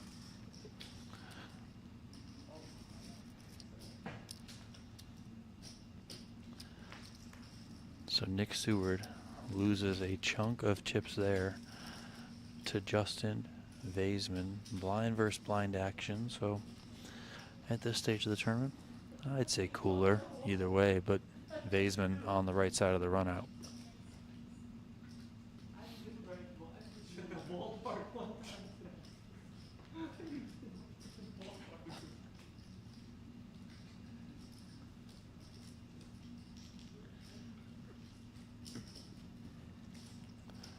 Seward going to be left with 140,000, 150,000. So 5 big blinds for him. He is now the tournament short stack, just behind Landon Tice. Tice on about 190, I think.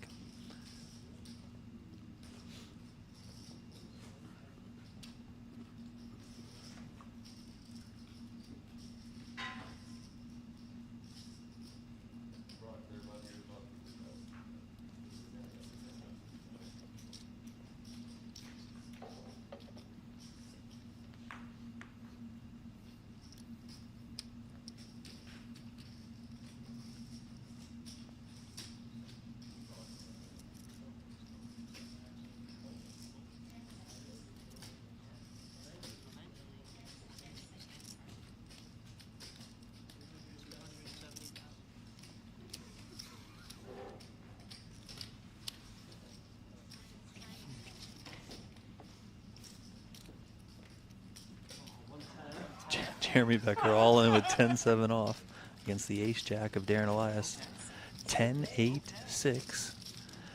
King on the turn. 4 on the river. Jeremy Becker finds a double.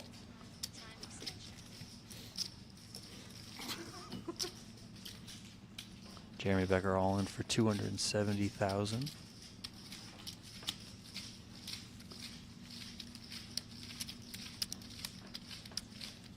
Everyone laughing, but Darren Elias.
We got a Jack-Jack 4 flop.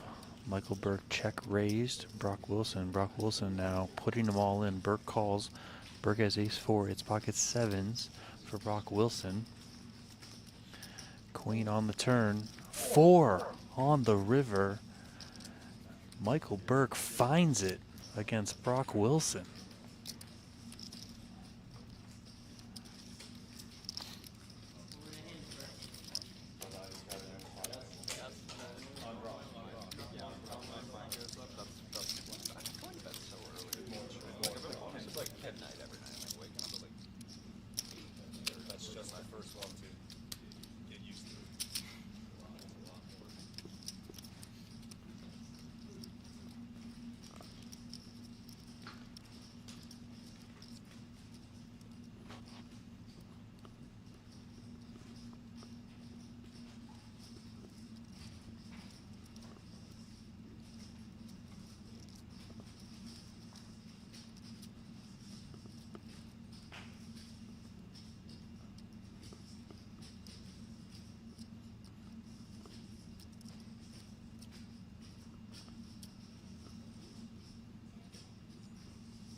Jeremy Becker comes in with a raise and makes it 70,000. Action is now on. Landon Tice in the big blind. He makes the call. Tice is very, very short here, so this call is committing about 40% of his chips.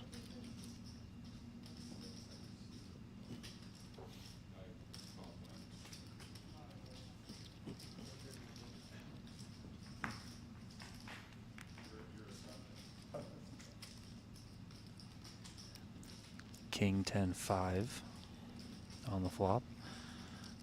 Tice checks.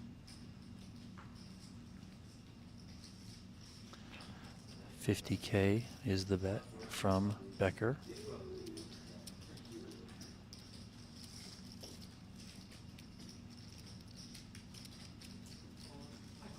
All in snap call from Becker. Jack 10 versus Ace Queen. Landon is ahead right now. 5 on the turn. Deuce on the river, so Landon Tice holds on to double up. Tice all in for 90,000 on the flop.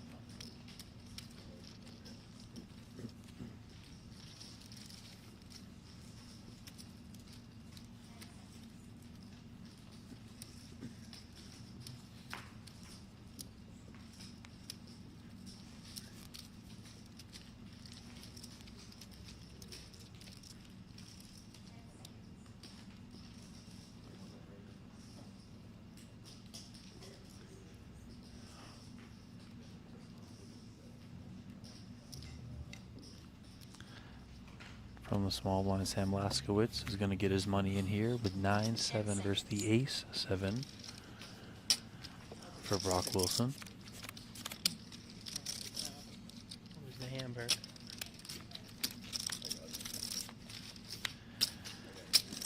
And it runs out in favor of Brock Wilson, and he's going to KO Sam Laskowitz here in 11th place. Laskowitz cashing for $24,000. That would have been larger eruption if he went if he had a jack and four on the aces. He did something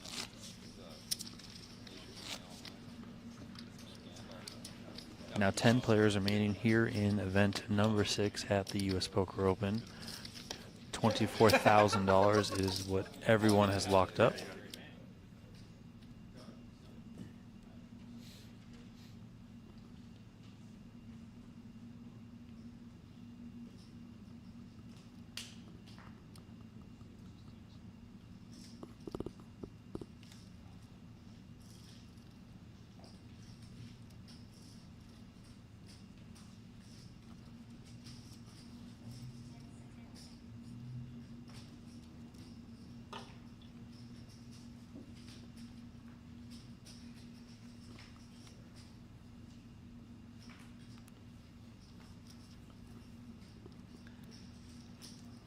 Justin Vaisman with a raise. Nick Seward with a jam. Vaisman calls. Ace Queen for Vaisman. Queen Jack for Seward. Seward is all in and at risk. 9-6 deuce. 10 on the turn. 8 on the river. So Nick Seward gets there with a straight. A little bit of payback after Vaisman cracked Seward's aces with the king-queen, and there Seward takes down Vaisman's ace-queen with queen-jack thanks to a runner-runner straight.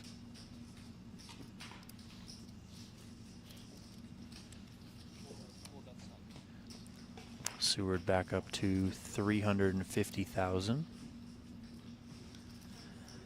On the other table, we have Clement Dang making it 85,000 from the small blind. Jeremy Becker calls from the big blind. Ace 3-3 with a couple of clubs.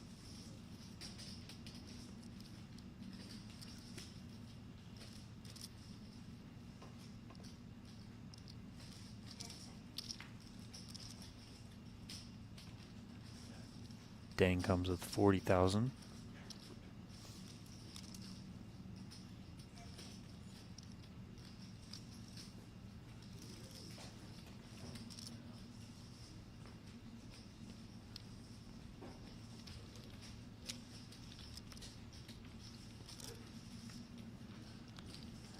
Becker makes the call. King of diamonds on the end.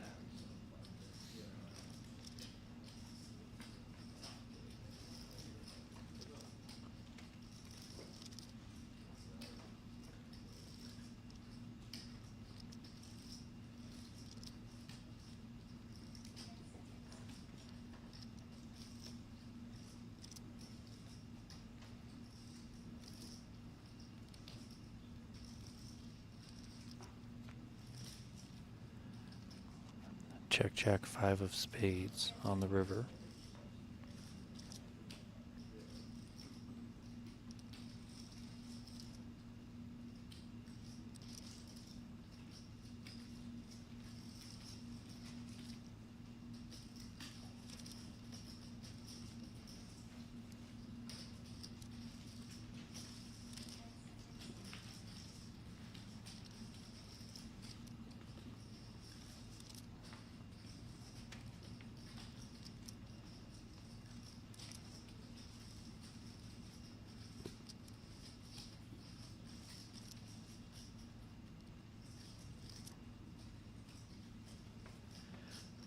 Check, check on the end.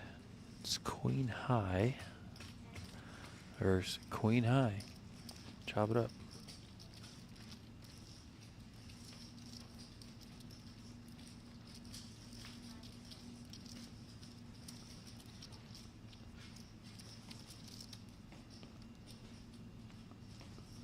We are approaching another break on the evening. 15 minutes. Be another break. I think we'll slap up that Brock Wilson interview once again. Brock Wilson still going strong here. Still the chip leader despite losing that big pot to Michael Burke when Burke hit a 4 on the river. Wilson is involved again here, this time against Justin Vaisman.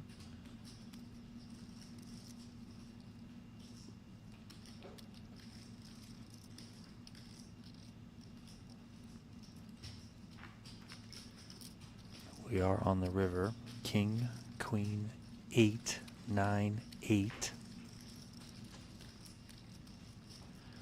The bet is 230,000 from Vaisman.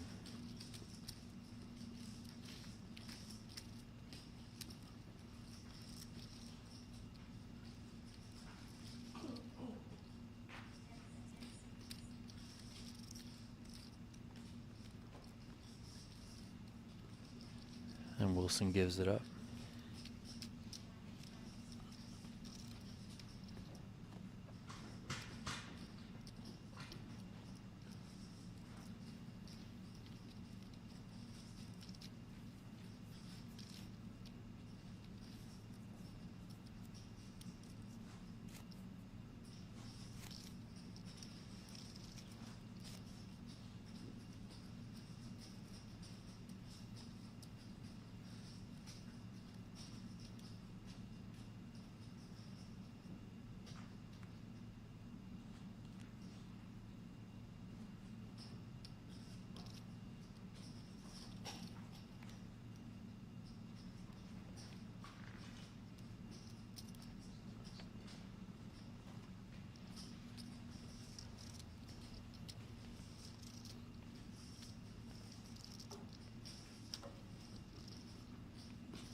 Why is it unwatchable?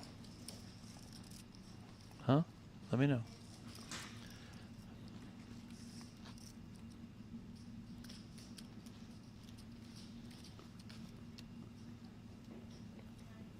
Wilson gonna collect that one, stop the bleeding a little bit.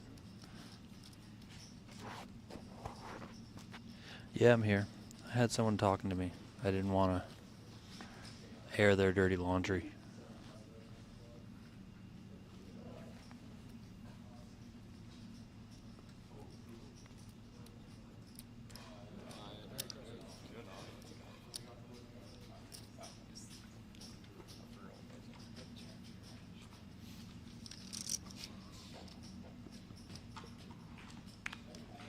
Short stack right now is Nick Seward on 225,000.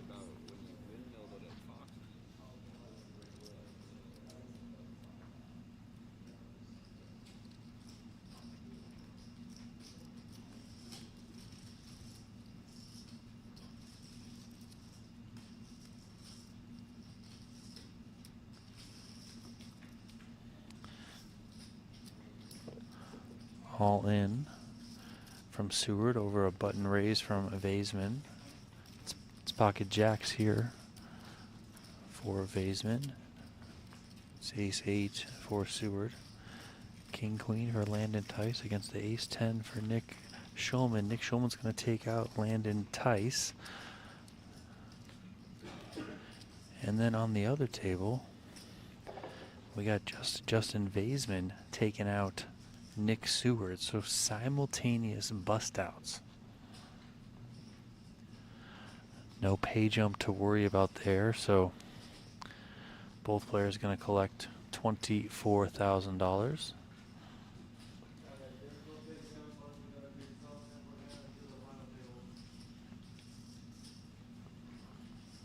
Landon Tice going out just seconds before Nick Seward busted.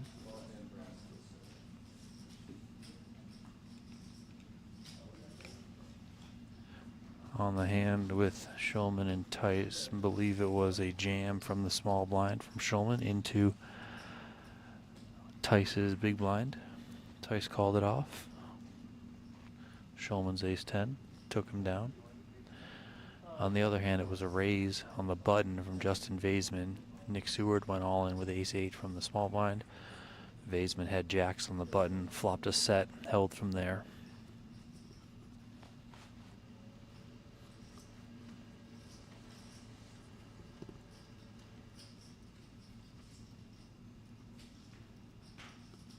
That is very true. Easy with jiggities. So we now have 8 players remaining. We don't combine at 8, we play 4 and 4. No pay jump, but everyone has locked up $32,000 all in from Michael Burke. He's jamming from the small blind against Brock Wilson's big blind. Brock asked for a count.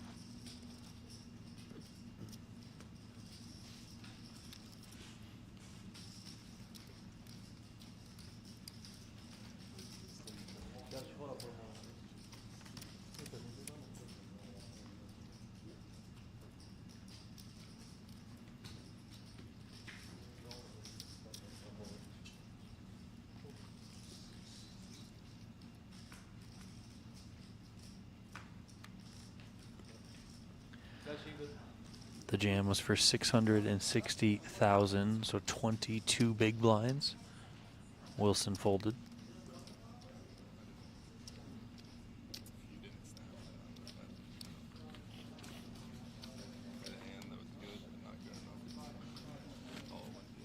Most hands are, yeah.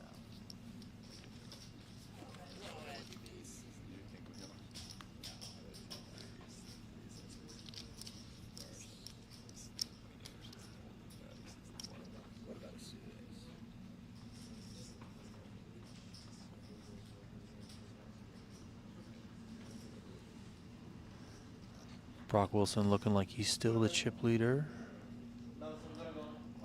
Or sorry, no. He's now second behind Nick Schulman. My apologies. But the two are very, very close.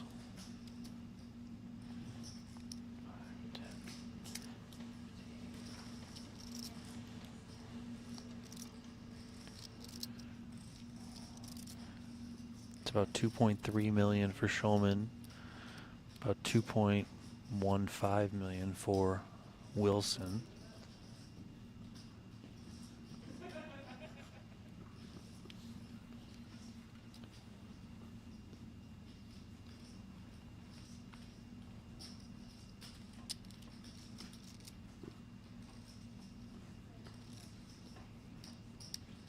Jeremy Becker's sitting on 465,000 right now. Believe he is the short stack.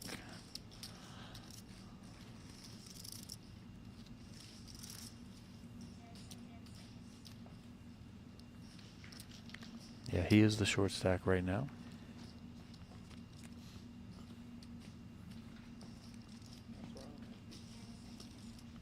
The short stack. That's what I told the people. You are the shortest, yes sir. Burke just got a jam through off 22 bigs, so he's up. You know, everyone, you got work to do, buddy. I don't know. I might need a chip count on Jow. I might have him covered. Yeah, well, because he's in a pot right now. He's got chips out there. I'll be shortest all the way till heads up, and then we'll see what happens. I know, you got him right where you want him. Well, no, I'm not going to get down to 4 bigs or nothing, hopefully, but I don't mind being short. No tournament. Oh, it's on me, Antonio? No tournament is just straight up. It's up, down, up, down. You got to ride the roller coaster. All on a call here. We do need to wait until the other table finishes their hand. There is action between Nick Shulman and Darren Elias.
I heard you say it.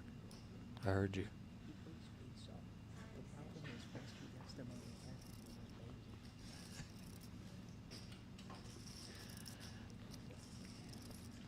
We got a big bet here on the river from Nick Shulman.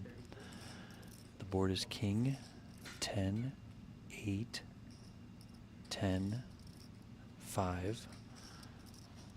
Paired board. There are 3 hearts on board. The bet is 825,000, which is enough to put Elias all in. Elias with looks like 600K behind, maybe slightly under there.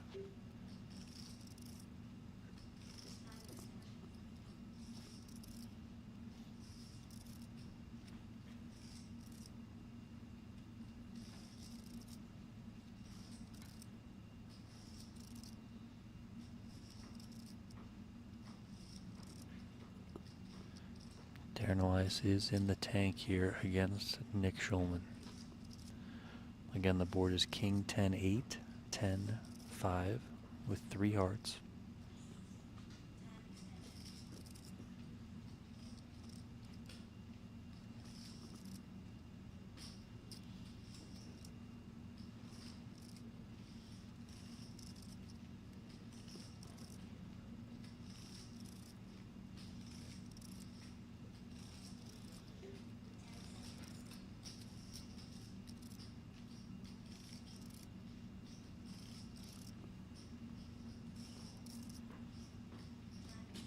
Elias on his third time extension now, as he faces this river bet. It would be for all of his chips. On the other table, we do have an all-in pending. Zhao Samao and Brock Wilson waiting for this hand to end up. It's fucking tense in here, guys. I'll tell you. You could hear a fucking pin drop right now. Darren's in the tank. This table has an all-in and call, and no one wants to say their hand. They're just being fucking dead silent over here. Like, guys, the action's done. You could, like, liven up a little bit. I don't know what the fuck they're doing. Uh-oh. You have a problem with the mic? Here. No problem with the mic, but when I talk, Antonio can hear me because I have another mic on. When you talk, he can't hear you, but the people can hear you, so all good. Oh. All good. And Darren Elias lays it down, so we're going to run this all in and a call. Ace 6 suited against pocket jacks. Zhao Samao with the jacks. 9-7-6. 8 on the turn. 6 on the river. Dude, you are fucking insane. This guy's unbelievable. This guy's unbelievable. Dear heavens. How the fuck does Brock do it every time? He never has the best hand. I think Brock's in disbelief too. Look at him shaking his head. He can't even believe it himself. How much would you pay to run like that? Everything I got, and then some, Donnie. Poor man, Zhao just... Usually Zhao's good spirit, good game to everyone. He fucking stormed off. We've all had enough of this shit from Brock.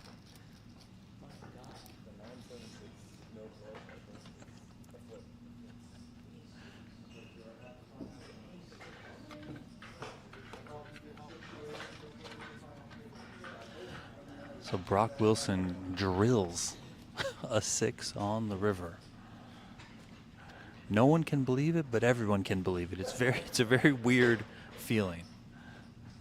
We are down to 7 players now. They're going to redraw to 1 table.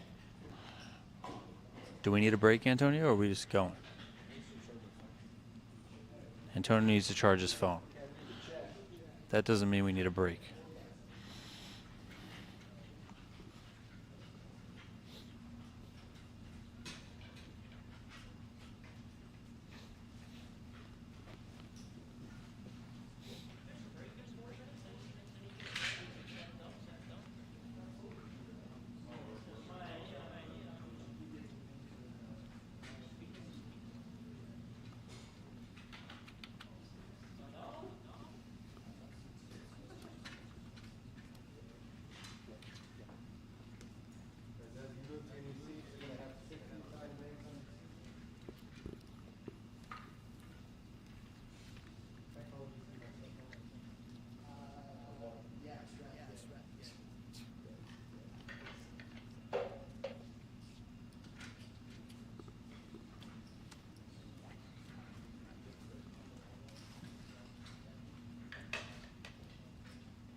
You guys, we're going to draw for the button, and we're going to take a break right now.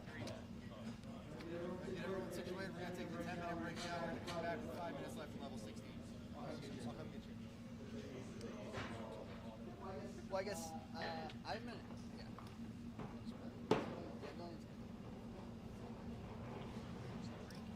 Which one? You not listen?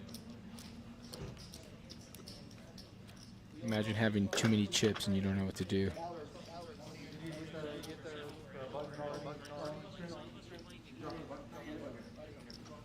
Drop the button first, yeah. Drop the button first, and then we're going to go on a 10-minute break. 8 left. 10 left like you last time.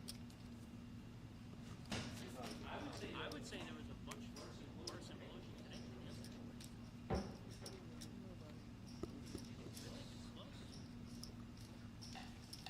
All right, you guys, 10-minute break.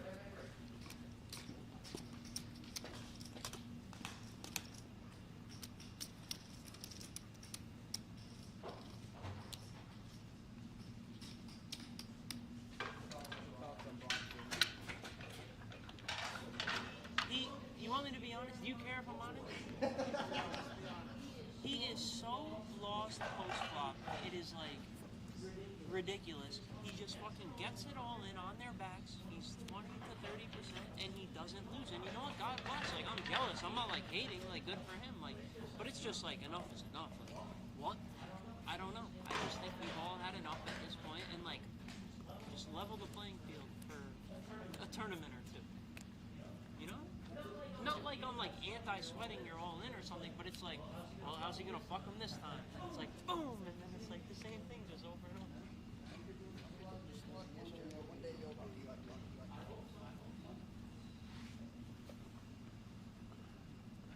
All right, a little banter there between Jeremy Becker and Brock Wilson. We're going to throw it to this break, and we will see you guys back here in about 8 minutes. Enjoy Brock. Now that you are the champion, and it's been able to sit in for 24 hours, what does that accomplishment mean to you? Yeah, I mean, it's... GG's, Dr. Jack. One of the tougher opponents you'll ever find at a fine, but Nick Seward does not.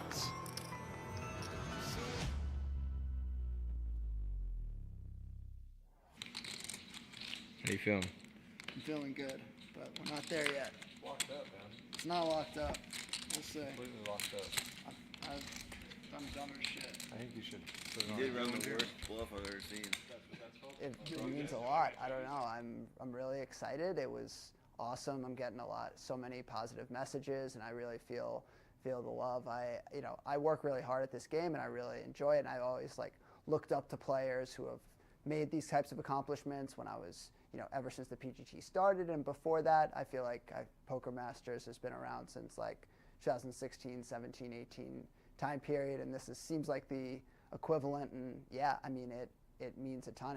It's part of what got me into playing full time, kind of looking to move up and start playing these tournaments, and now I'm here playing them, and I'm always really excited to do that. And now to just come out and win it's really competitive, and it feels really good.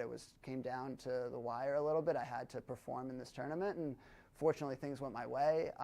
And yeah, I was able to cash with the sort of pressure of knowing that, and everyone else around me knowing that I have a big incentive to just make the money. So that definitely made some interesting dynamics as it was leading up to the money.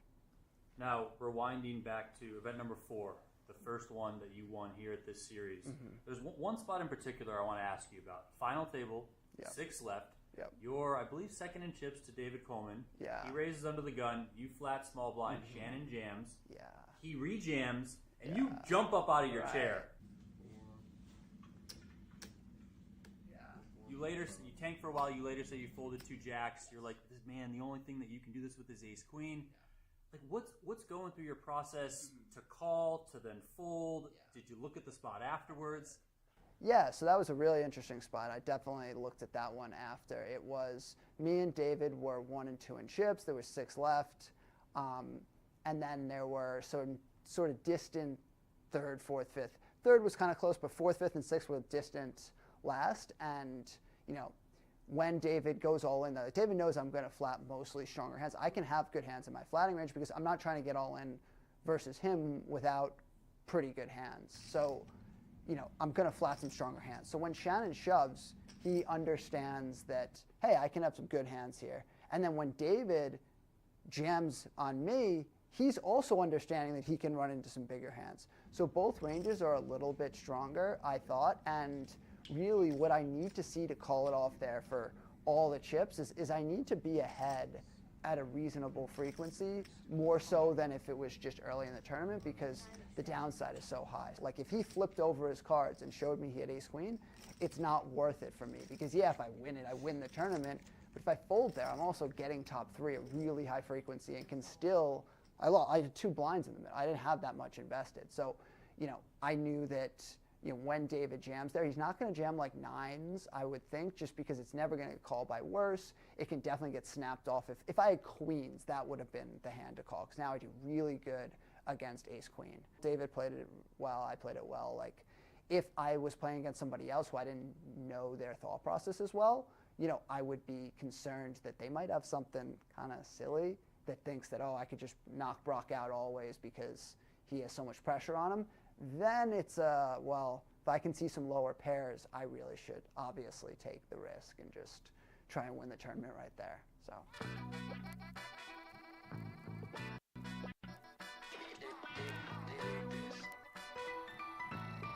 It really was. I mean, David's a great player. We both probably, I didn't know exactly what he had in spots, but I just had pretty good hands, and he had clearly second best hands.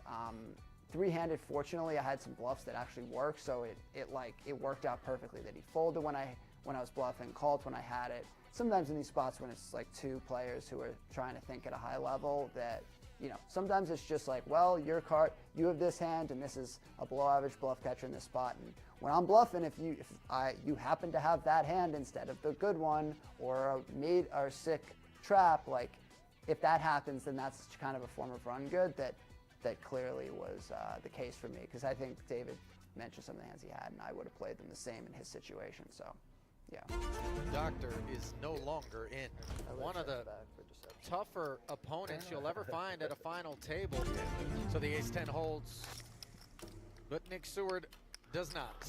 Yeah, I was really feeling it. I was getting a little bit cocky. I didn't think that there was going to be any sort of adversity, and then there was, and I got pretty short, and I was just really lucky even to get heads up. I think some of the decisions I made were, maybe not the best, but overall it was just a series of like kind of second best hands, kind of situations where I had to put money in, but like, you know, I'm just going to face a lot more barrels, and sometimes if the wrong cards come off, I can't continue. So it definitely was a little bit humbling that the way it went down, but I've played a lot of these final tables, and like, you're never out and you're never locked up. Tremendous battle, but in the end, Brock Wilson claims his second title of this 2026 PokerGO Cup. I kind of got a little ahead of myself thinking that this whole cup was locked up, but that's what poker does to you sometimes. There's a lot of adrenaline, and you know, you're trying to like, yeah, you're trying to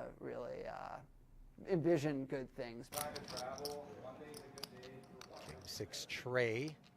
The product. Shannon's probably one of the most frequent players I face. We play a lot of the same stakes. We travel a lot of the same stops. We talk poker. He's a very good player. I know that he's thinking at a high level, so sometimes I see certain trends where like we both have seen spots like this, and I think we both are sometimes lean towards folding in some of these kind of spots. I kind of just thought that like he would give me credit, and I don't know what's right to bluff in that spot, but you know, I was kind of like, I just spun up some chips. I was feeling it a little bit, and I just kind of thought that, you know, I'm getting not a terrible price on the bluff. Like, it doesn't have to work that much. If he's bluffing himself, then I just automatically win the hand. If he has a medium value hand, which he's going to have a reasonable amount, it is a tough call, and Shannon's definitely liable to make hero calls. We've definitely had a lot of big pots back and forth like that, but in that moment, it just felt like there weren't that many great hands to bluff with, and I just chose to kind of pick a random one and just say, you know, screw it. Let's try this right now. All in. Oh my gosh. This is savagery. Oh my gosh. And this is such great attention to range. He does not assign Shore a 6 nor the 4-5. He knows that stuff could very well belong to him. And now the jacks are blended. Wow. How much is that?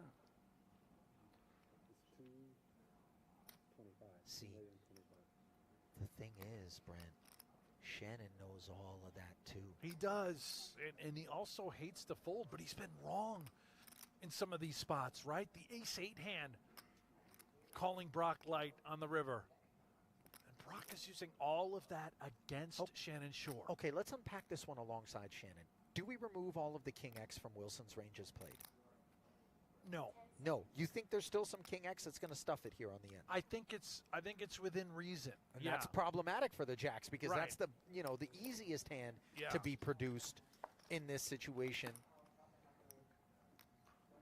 But outstanding play. Winner. Luckily, it did work, I think. But, you know, talking about dynamics with different players, you know, now me and Shannon get in similar spots. Now there's a whole different dynamic now that that hand has shown down. I've honestly never really done a play like that versus Shannon, but, you know, what better time than when, you know, right on screen. So. But the sun shines down on Philip Havin. The moment.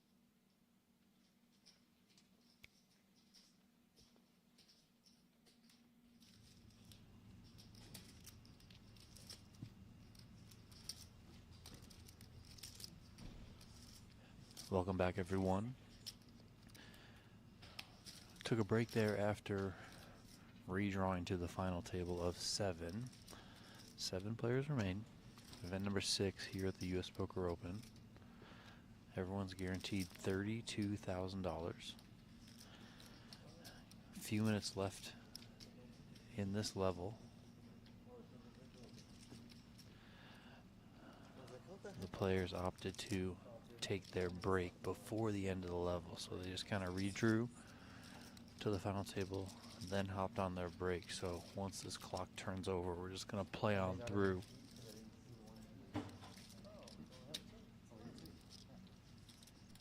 The plan for the evening is a hard stop at 5 players remaining, or we'll finish out the next 2 levels. Whatever comes first.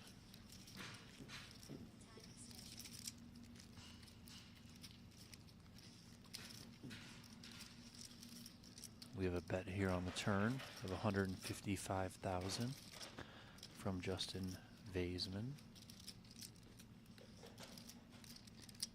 Ace 7 7 Jack is the board.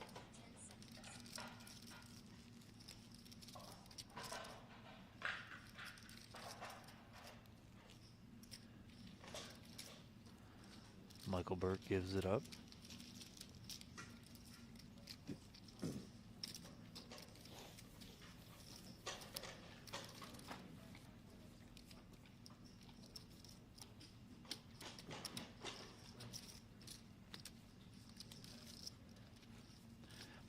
Taking you guys around the table, starting with seat 1, we got Justin Vaisman sitting on 1.17 million.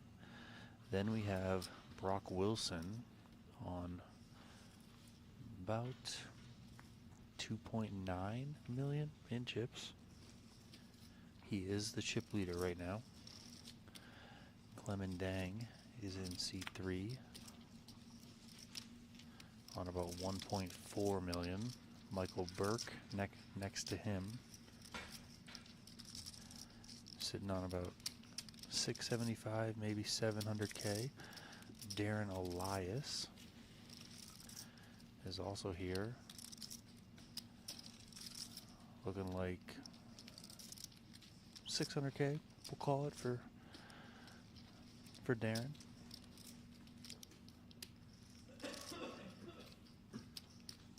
Nick Schulman's next.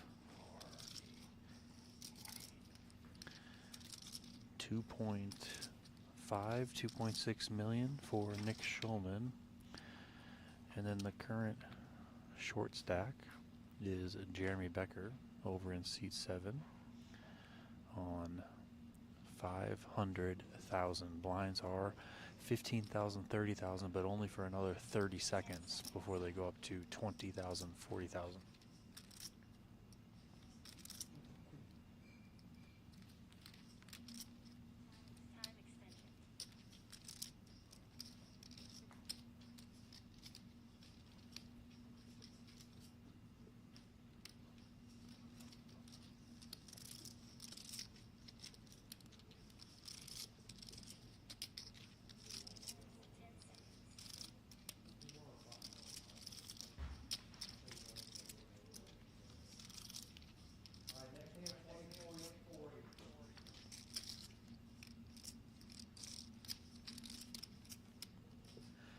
Shulman with a raise and a take there on the final hand of that level. We are now moving into level 17. 20,000 small blind, 40,000 big blind with a 40,000 big blind ante. Current pay jump between 7th place and 6th place is $8,000.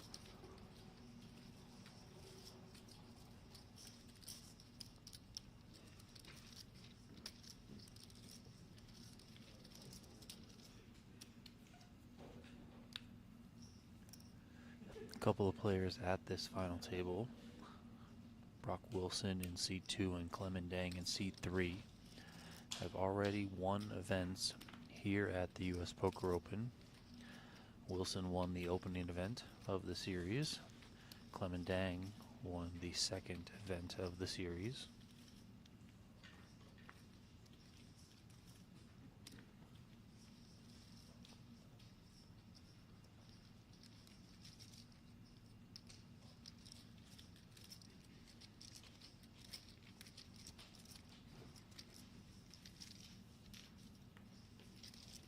Another one there for Schulman.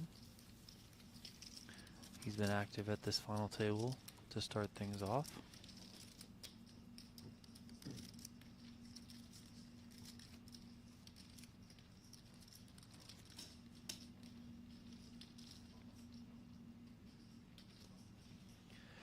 We got our fellow media brethren here in the house with us. Shout out to Poker News, the official media partner of the PokerGO Tour. If you guys want to follow live updates of this event, head on over to pokernews.com.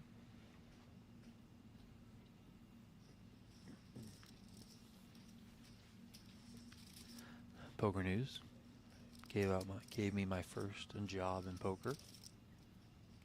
Shout out to John Caldwell and Gary Gates.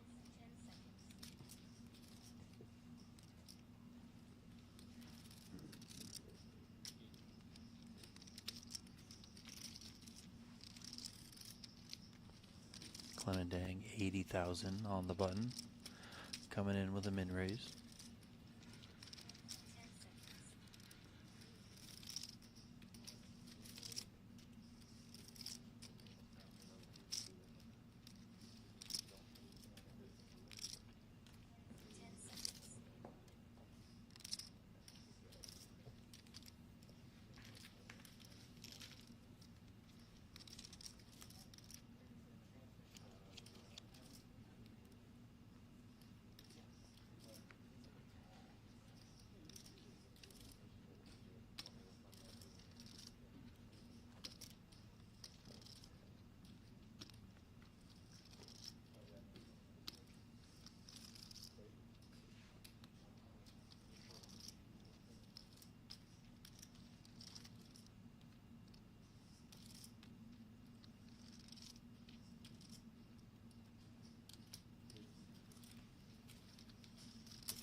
We are going to the turn between Darren Elias and Clement Dang.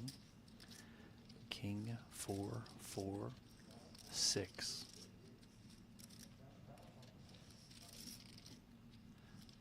Darren Elias in his trademark poker pose. One hand covering his mouth. Slightly leaned over, other hand gripping his cards.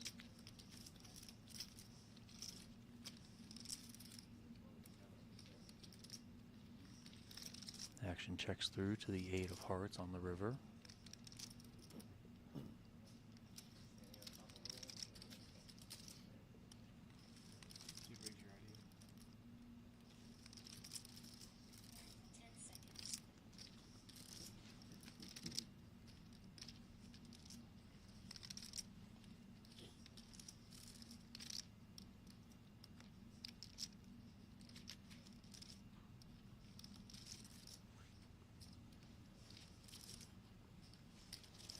Let me know how things are sounding for you guys. Does the audio sound good? Can you kind of hear the table? Not that there's a lot of table talk. Can you hear me talking? Obviously I'm being very quiet, but can you still hear?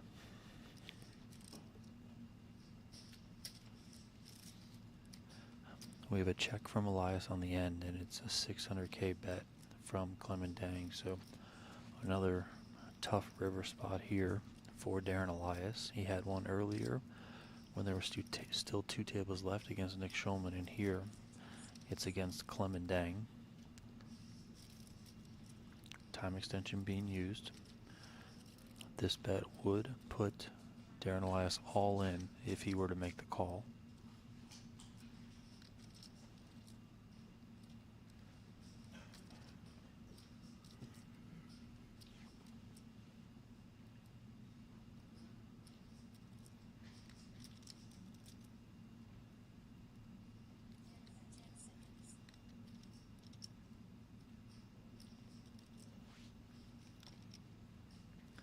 Darren makes the call with ace 7.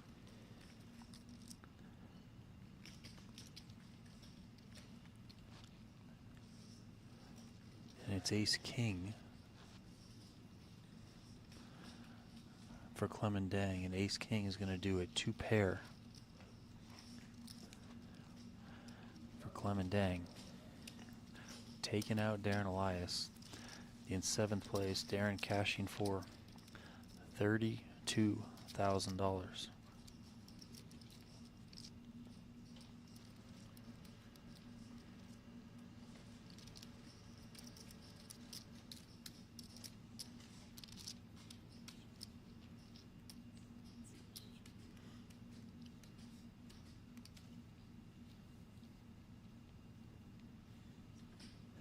Thank you, Richard. Thank you, Christy. Thank you, Never Sleeps. Thank you, Jimmy. Appreciate you guys for letting us know on the audio.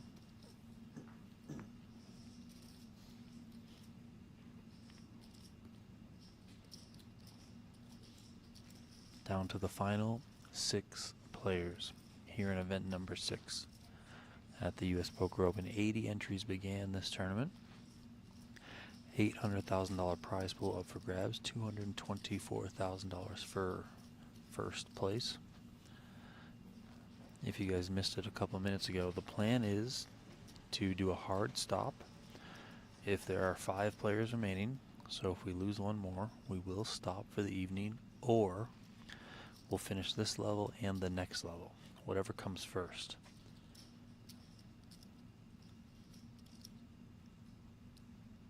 Antonio's asking me why. Buddy, I got no idea. It's above my pay grade. The remaining players will come back on Friday to play down to a winner. The event will be live streamed on PokerGO from the official feature table set here inside the PokerGO studio with hole cards, of course. You know, you'll get the hole cards, you'll get all the production, you know, the whole shebang.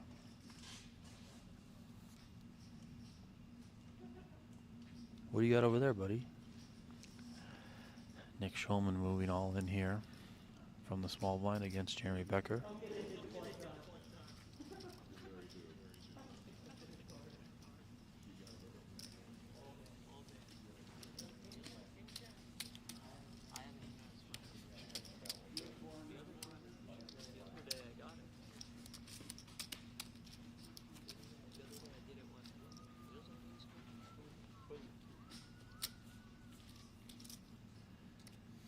So Jeremy Becker, the short stack right now, sitting on 400K.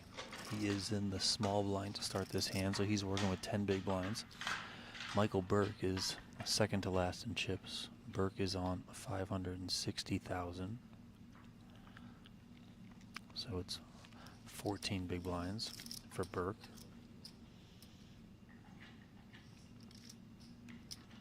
Nick Schulman gonna attack on the button. 80,000.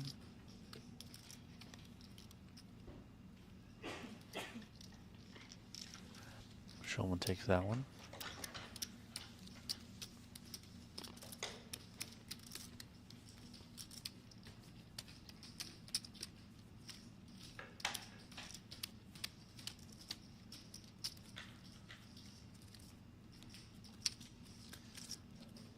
So Nick Schulman sitting on about 2.8 million right now. He is second in chips to Brock Wilson, but Nick has been acting as the chip leader at this final table of 7. He's been the most active player with pre-flop raises. Been picking up some pots, chipping up nicely here. Getting closer to overtaking Wilson as the chip leader.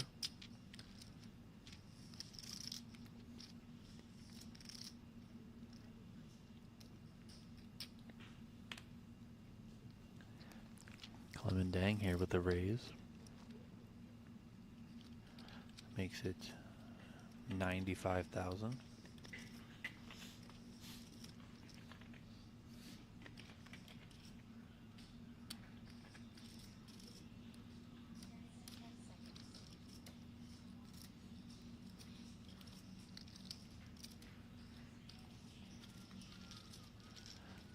Everyone folds. Clement Dang takes that one.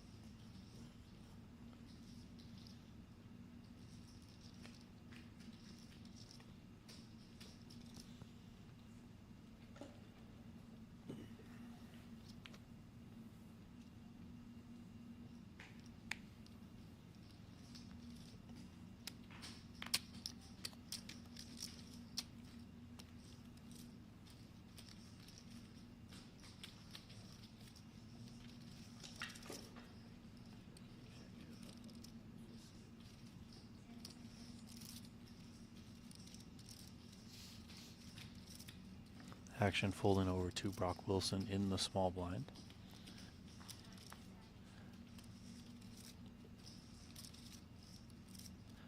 Brock makes the call. Clement checks his option. So going to a flop here.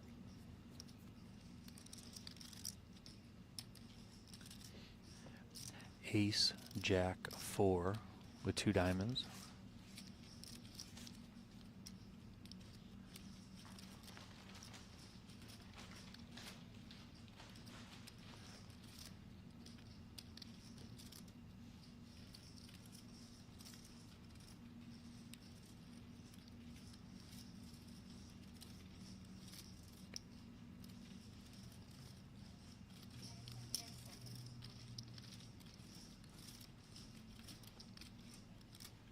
Wilson checks. Clement Dang bets 40,000.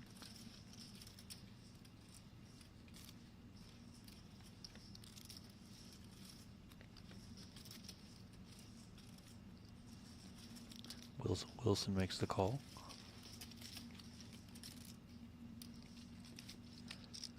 Ten of clubs on the turn.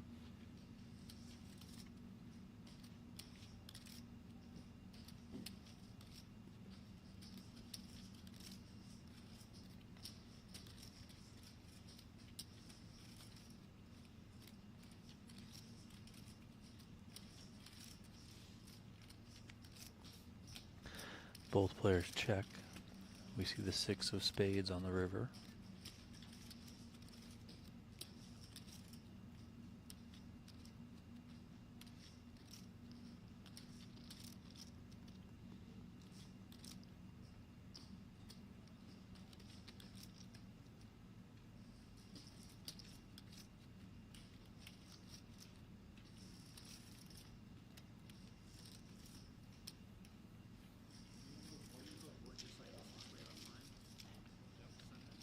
Check, check on the end.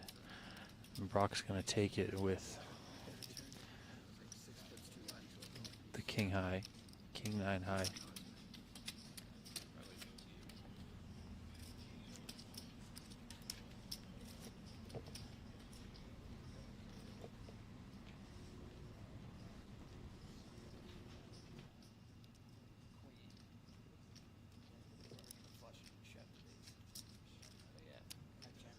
I jammed 10-7, no diamonds. Snapped.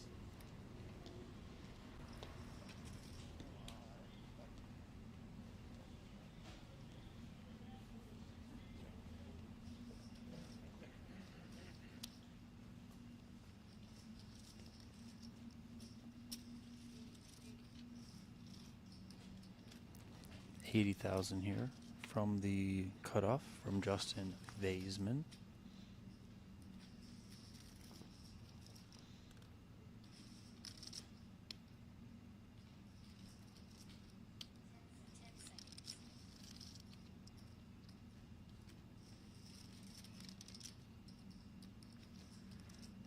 Clement Dang calls out of the small blind. Burke out of the way from the big blind.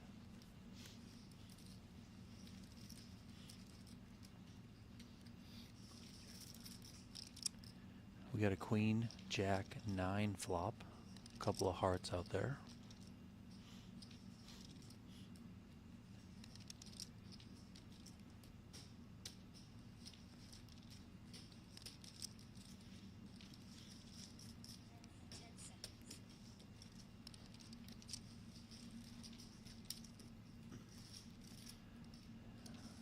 Clement's going to come with a lead here, 75,000.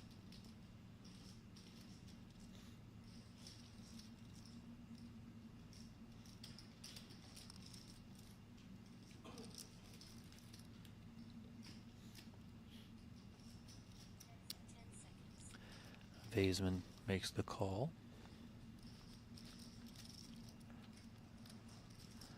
Ten of hearts on the turn.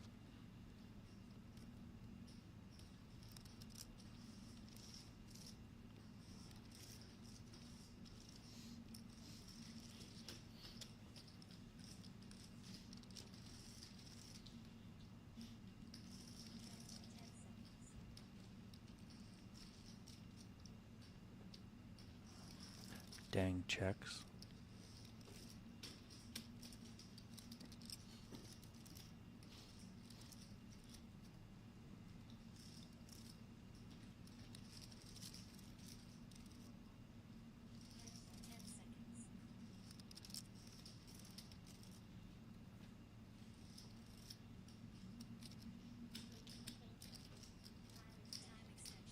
$125,000 from Vaisman.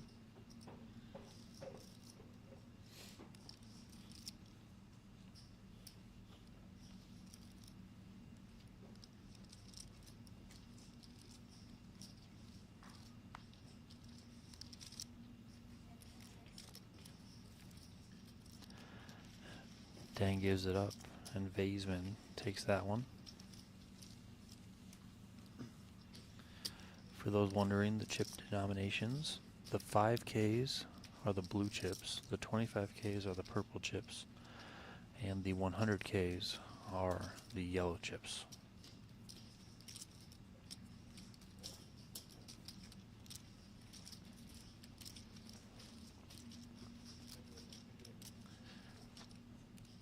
We gotta swap the camera, so give us 1 minute here as we switch this up.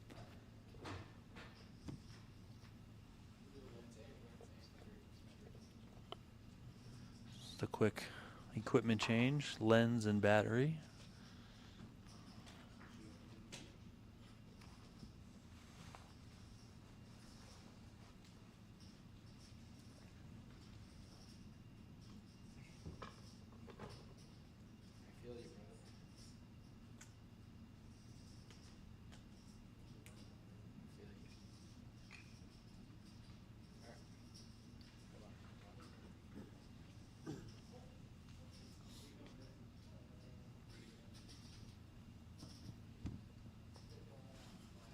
And we're back. Right back into the action.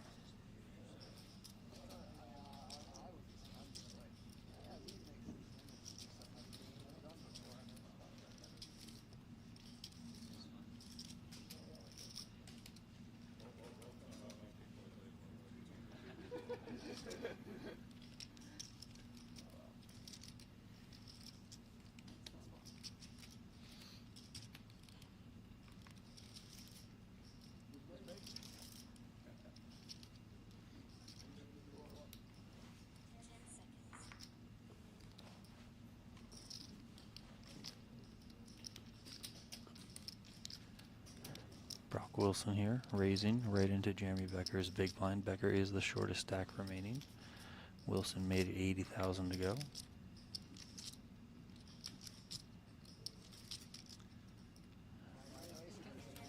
Becker's going to make the call here.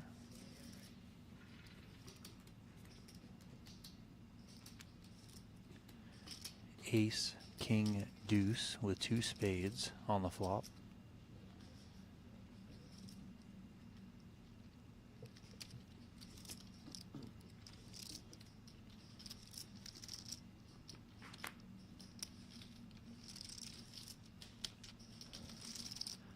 Becker checks and Wilson bets 50,000.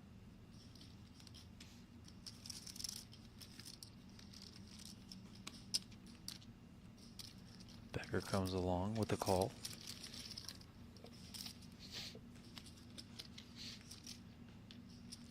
Six of spades hits 4th Street. Becker checks again.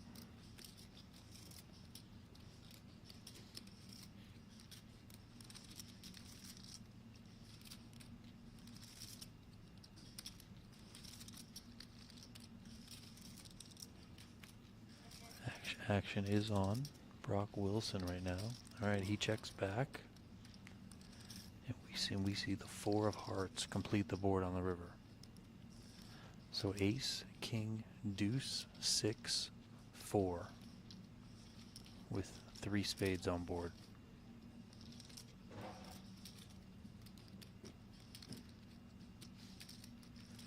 Becker checks.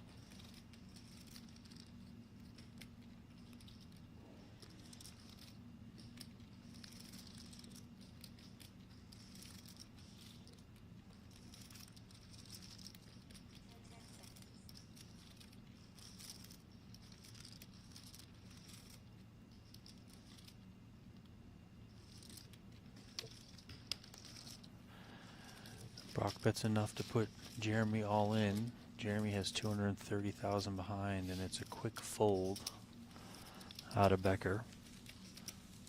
So about 230,000 left for Becker. He's going to post his small blind here for 20K and have 210K behind.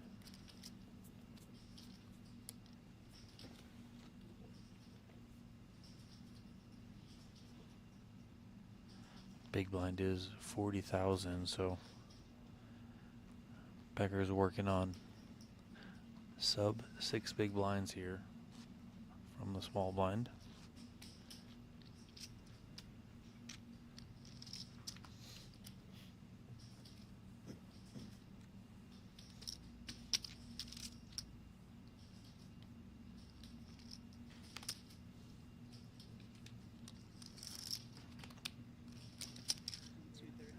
Action folds over to Becker in the small blind. He announces 230,000. That's going to be all in. Justin Vaisman calls. King 9 for Vaisman, 3s for Jeremy Becker. King 5 deuce, 10 on the turn, 3 on the river. Dear heavens, Jeremy Becker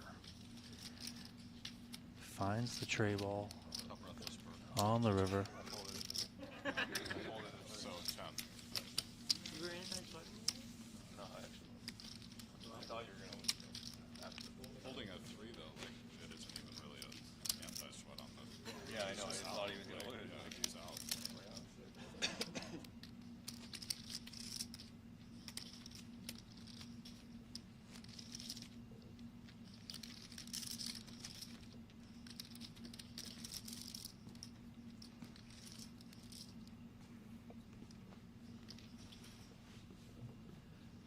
Becker finding a double up there, up to 500,000.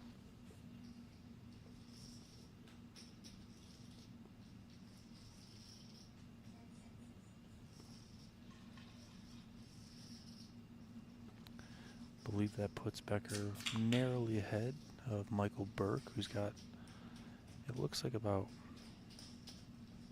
450, maybe slightly less, right around 450. Justin Vaisman left with 1 million. We got a raise from Clemendang here and an all-in from Michael Burke. Or he said, I believe he said 445,000 or 440,000. So he will have some chips behind.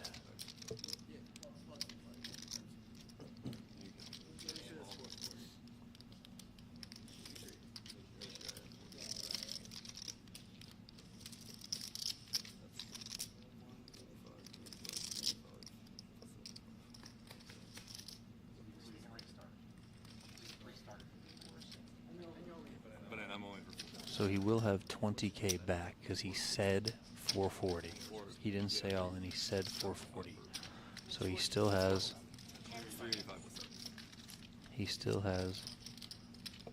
20K back. Time extension.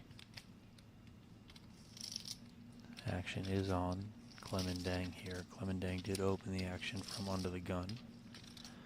Made it 95,000 to go. 10 seconds. Dang calls. Oh. Alright, they just agree to put the money in. It's ace jack versus ace jack. All suits are live.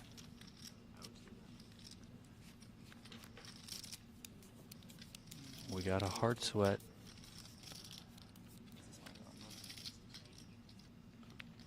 It does not come home, so these guys are going to chop it up.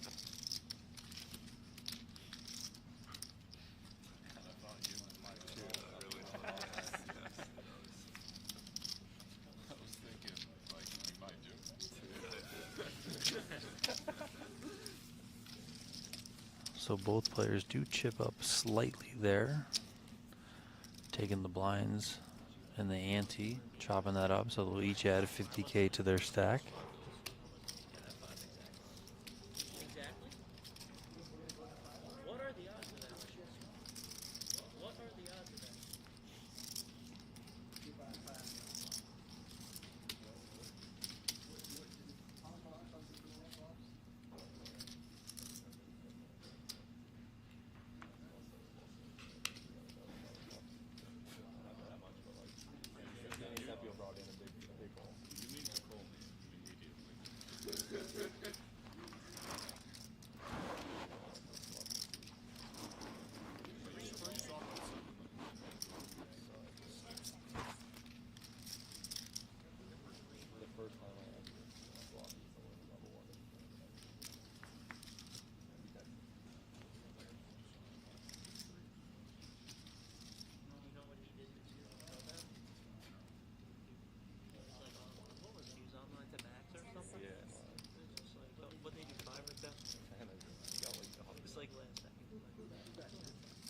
Danny and So have like swapped in the win in line like so I got like 2 seconds.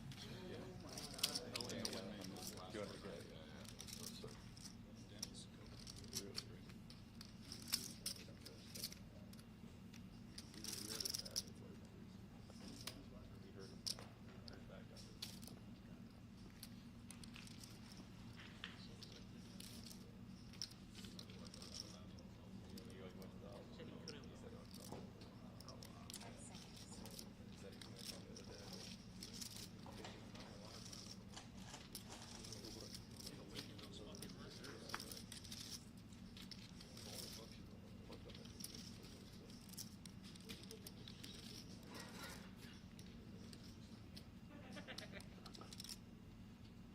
Putting our bodies on the line.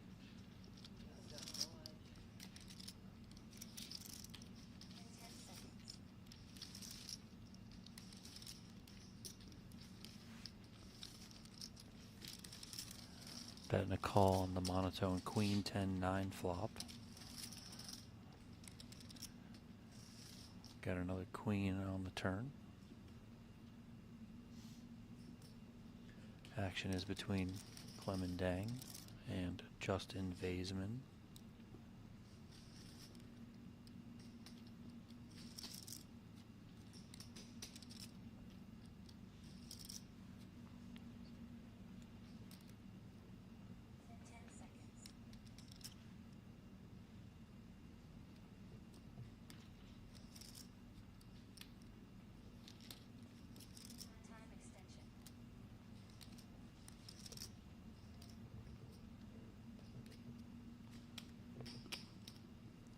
Check from Dang, 125,000 is the bet from Vaisman.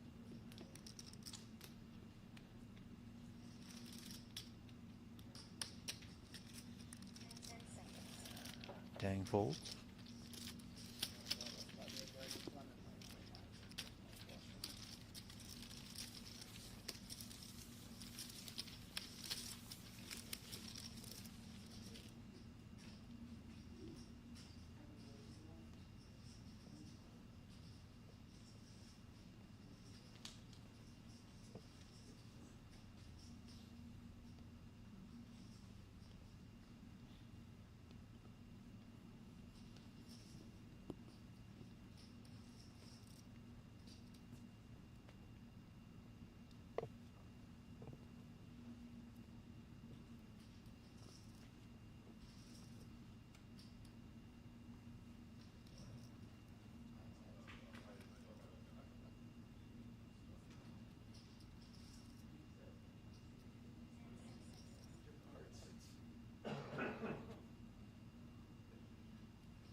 Action folding around to Michael Burke in the small blind. Nick Schulman is in the big blind. Burke completes.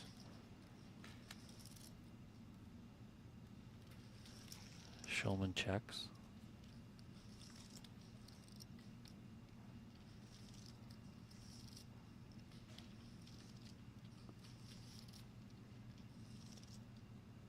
Ten, 5, 3 on the flop. 2 clubs.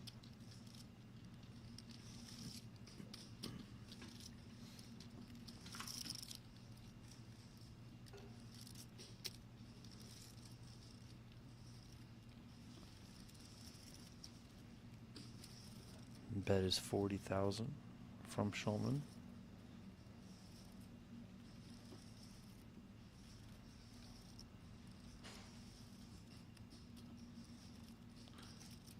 Don't scare me like that, never sleeps.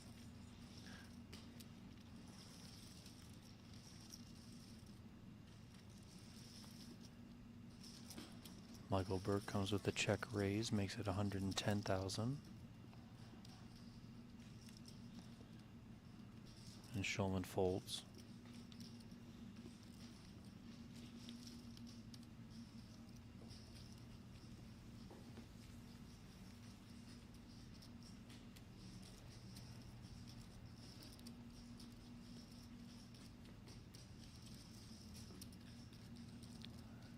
Still 6 players remaining here in event number 6 at the US Poker Open. Brock Wilson, winner of event number 1, is the current chip leader.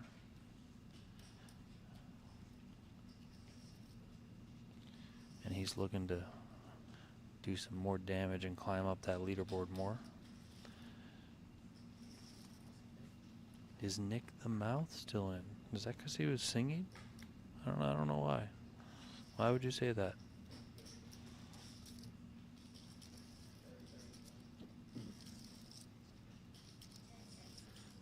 Michael Burke here on the button. He's reaching 80,000 it is.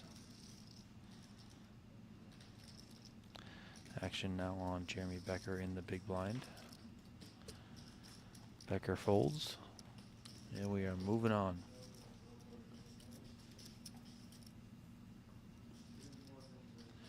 Three more hands. Well, huh? Why? Because I got fat fingers?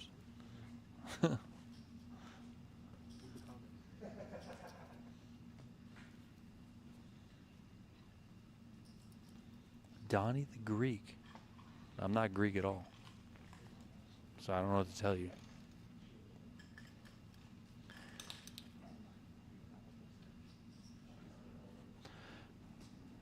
They told you to add a gimbal, buddy.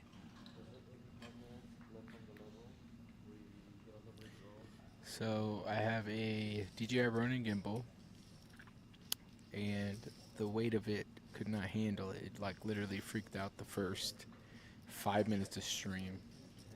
I need a better gimbal that can hold more weight. I have a glide cam which I brought, but the glide cam gets in the way of all the tables and stuff, so it's harder to move around with the thing, and it's twice as heavy because you have to add weights. The next option is getting a vest with the wire that goes, I forgot what they're called, but I might get that. You know what, I'm gonna bring that tomorrow, the vest with the cable. Shout out to Renster 971. And shout out to John Lawson as well, as we see Nick Schulman puts in a 3-bet here. Michael Burke opened, and Burke folds.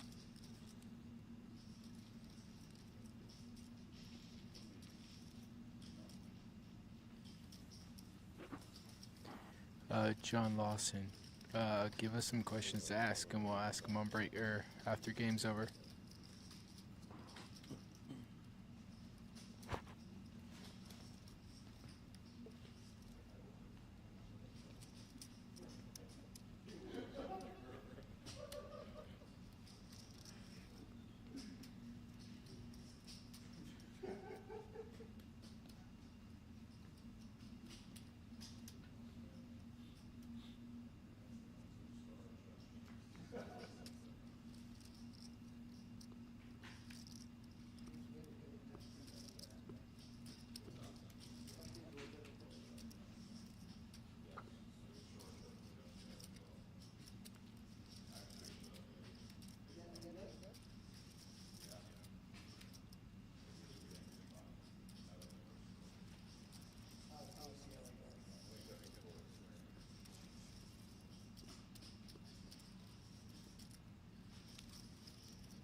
TPT let me down on those turkey odds. I need a clause for that one, I guess. Just rolls in. He's like, there's no turkey all in. Everyone's telling me He said no turkey. He said no turkey max. I didn't give him Not one person? No. No. I lost like 90,000. I just rage quit the business after all that work. Blood, sweat, and tears. 10 seconds. Well, you had one guy taking over. Is that game? King Tech? Yeah, let me help you with some of your lines. I'm like, bro. He was saying, He told you the no he said, I think your turkey lines are weak. He had to put it. He had to show you because he turned it. He filled up the board the second I posted the lines, and then everybody. 10 seconds.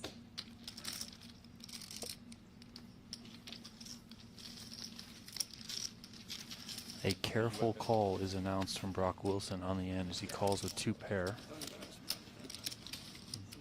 Justin Vaisman was bluffing with 9 high. The rock is, for me, but it might just be because that's what I'm used to. That might have just been my most fun. It is, right? I'm literally a different guy at the coast. The coast is the worst one. South Point's like, man, like I can't figure out South like Point, oil. I can't figure out lanes with oil really. I just can't. I'm not good at it. Even the VIP sometimes I know it's a little hard. God, I missed the VIP. We'll be back, right?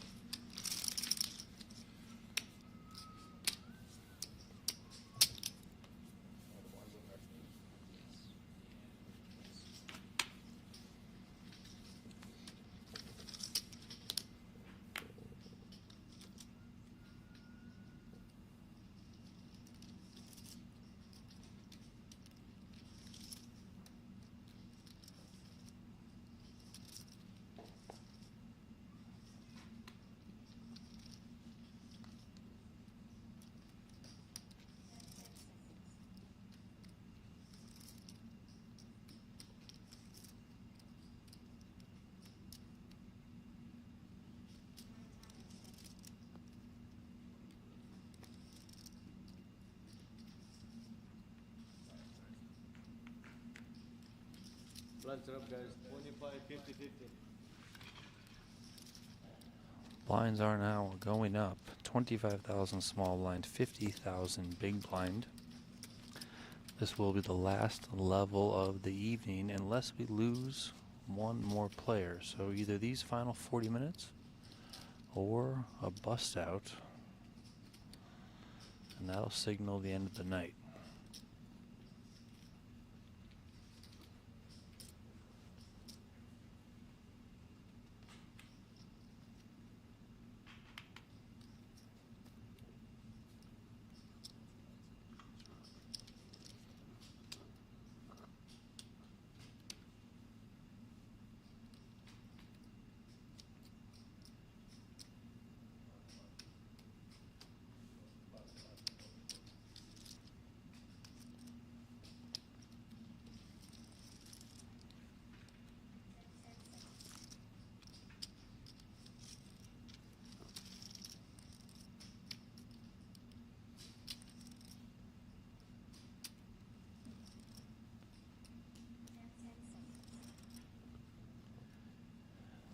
Clemendang putting Michael Burke all in. Burke folds. On to the next hand we go.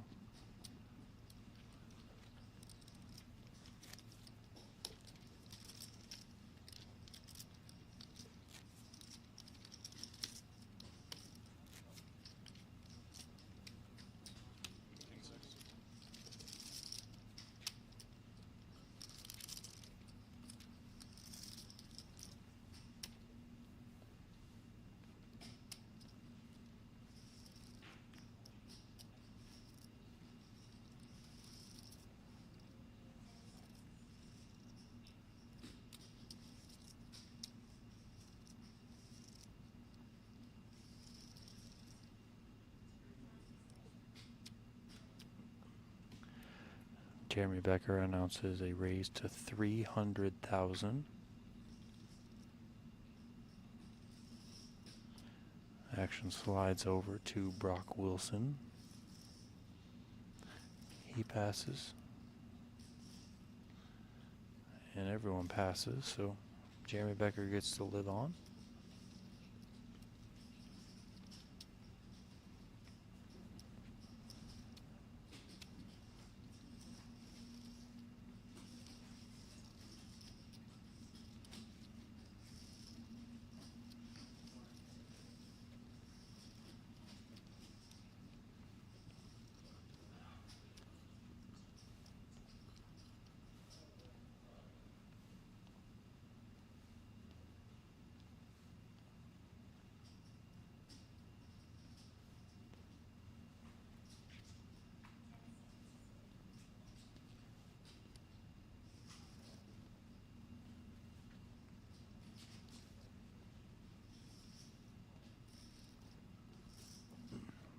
All in from the small blind from Nick Schulman, putting the pressure on the short stacked Jeremy Becker in the big blind.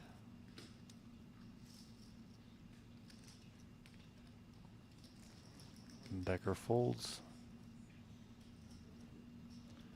It's happened many times that Becker's been jammed on while in the big blind. It's happened with 3 tables left, with 2 tables left, and he just has not been able to find it at all. Has found no hands to be able to call with.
$400,000 announced from Jeremy Becker on the button.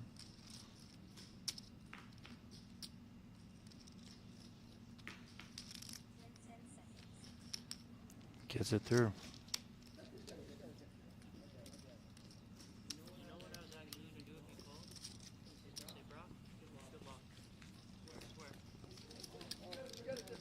Do you guys have a slow roll arrangement? No, he's a little movie times, and I guess it's on.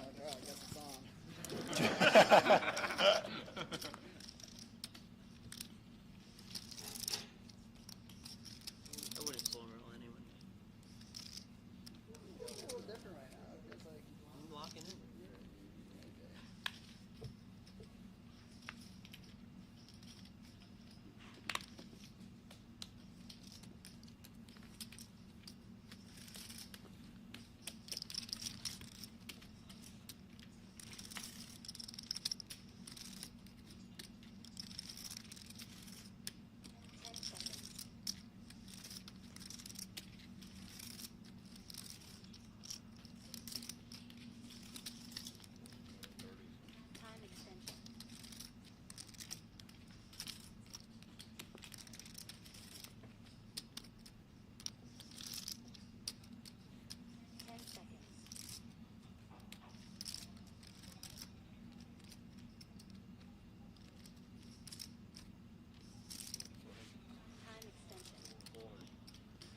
We get a raise from the small blind from Brock Wilson. He made it 155,000.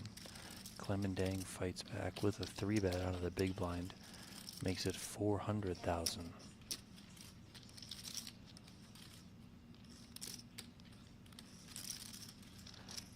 Action back on Wilson. One-time extension being used.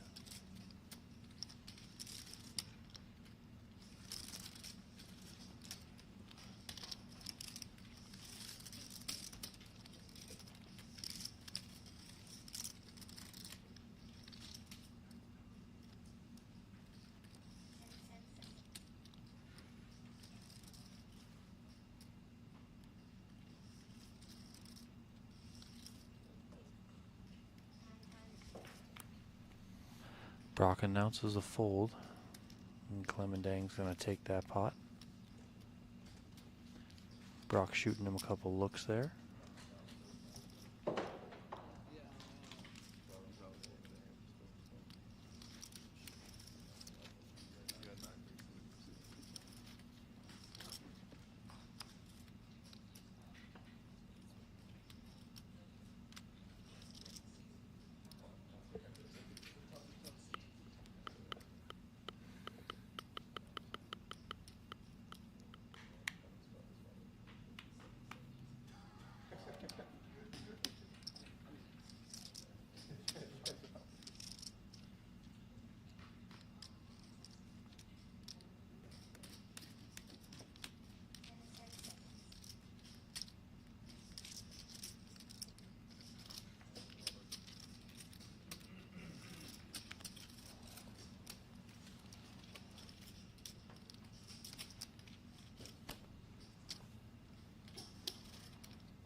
Short stack right now with 6 players remaining is Michael Burke.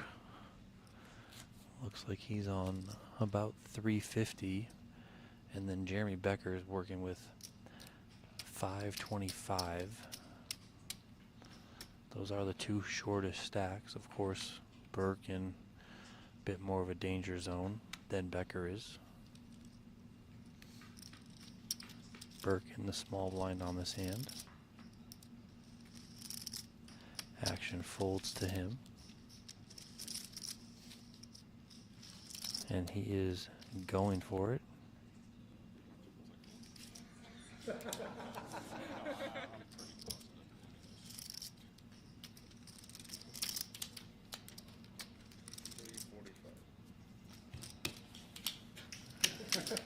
Schulman goes to fold, then asks for the count, and then folds.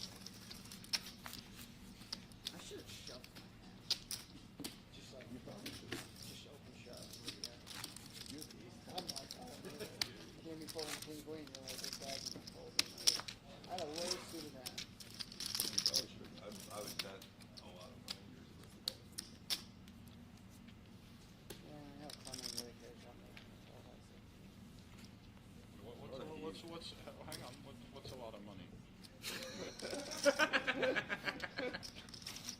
You're betting that he let it continue?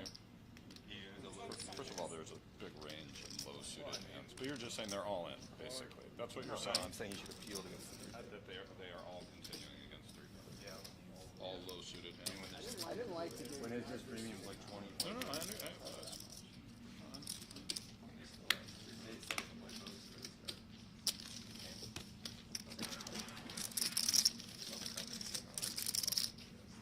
If it doesn't come asking out, you simply win. You just win every time.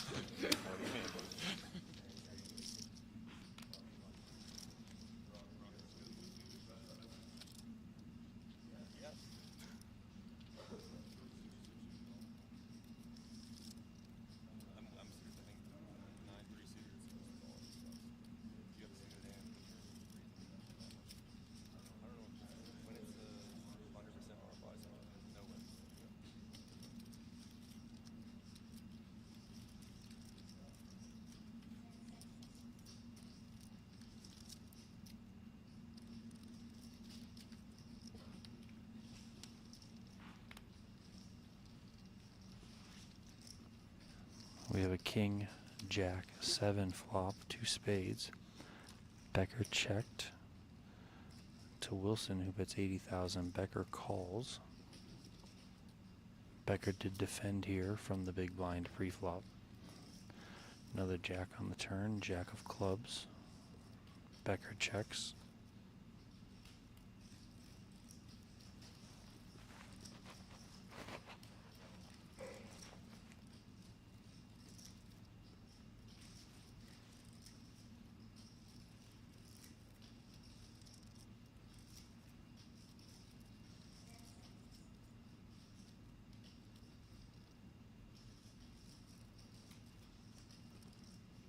$100,000 is the wager on the turn from Wilson.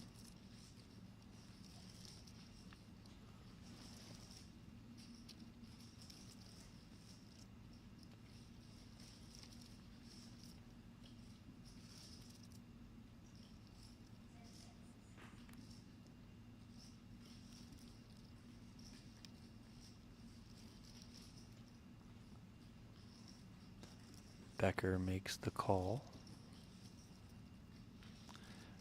Deuce of spades on the river. So king, jack, 7, jack, deuce is the board. 3 spades on board. Becker checked. Wilson checks. King deuce shown for Becker. Flop top pair. And was able to win that one. So nice pot there for the short stack to Becker.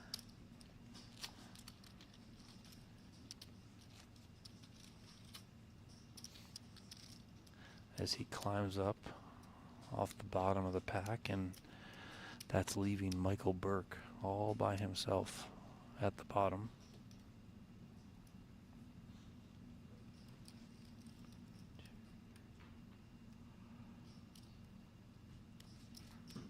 Burke sitting on about 450,000, so 9 big blinds for him. Jeremy Becker has chipped up to more than 800,000. And here goes Michael Burke. But everyone folds pretty quickly.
Antonio showing off the Golden Eagle Trophy.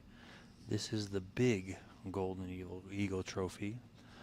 Small Golden Eagles are awarded to the winner of every single event. And then the series champion gets the Big Daddy here. In the background, you guys can see the main feature table set here in the center of the PokerGO studio. That is where the final table will play out on Friday. Ali Najad and Brent Hanks will be on the call for this one. These players are guaranteed $40,000 with $224,000 up top for the winner. Currently 6 players remain, and Michael Burke is the short stack.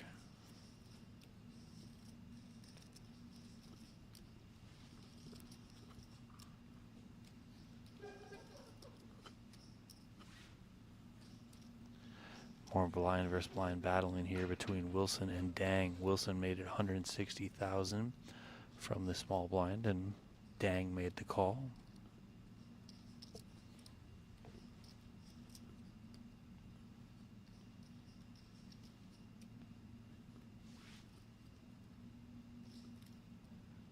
Queen, 6, 3, 2 spades on the flop.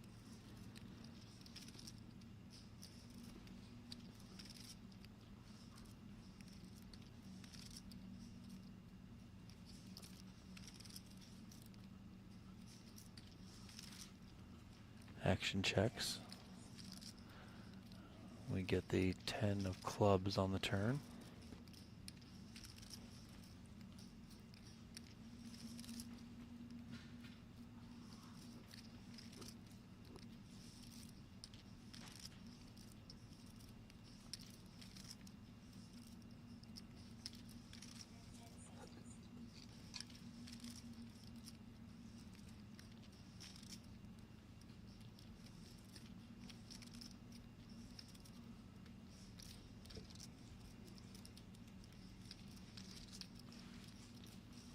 Bet of 300,000 on the turn from Wilson takes it down.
Wilson raises to 100,000. We have an all-in from Michael Burke and a call.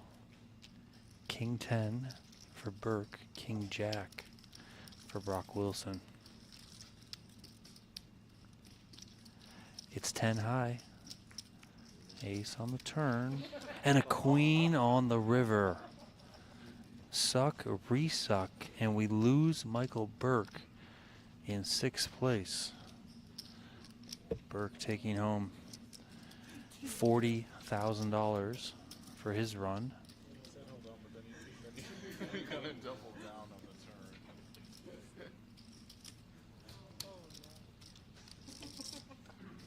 All right, players, that will be it for the night. Welcome back to the slip. Yes, your tip count. White slip to the dealer.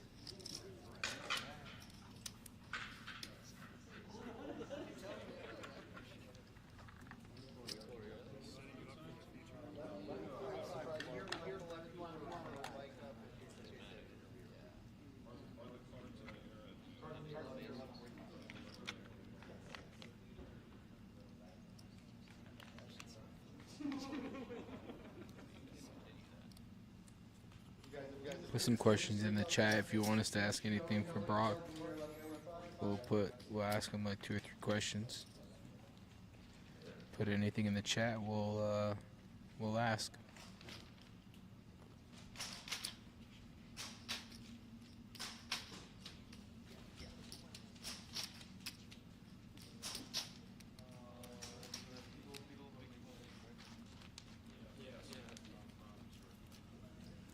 The final 5 players here are led by Brock Wilson. They will return tomorrow to play it out on the main feature table set. It will be live streamed on PokerGO. The live stream starts at 4 p.m. Eastern Time, 1 p.m. Pacific Time. Players have now locked up $56,000 in prize money, $224,000 up top. Nick Schulman Getting out the door there, bagging up second in chips is Schulman.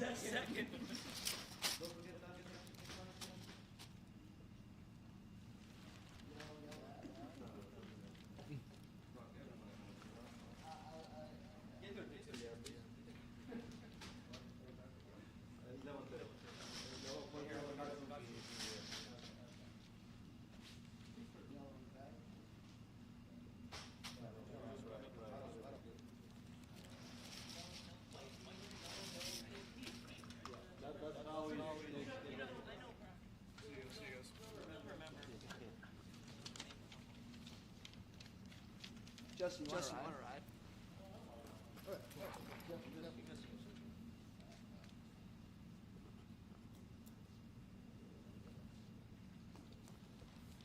All right, Brock.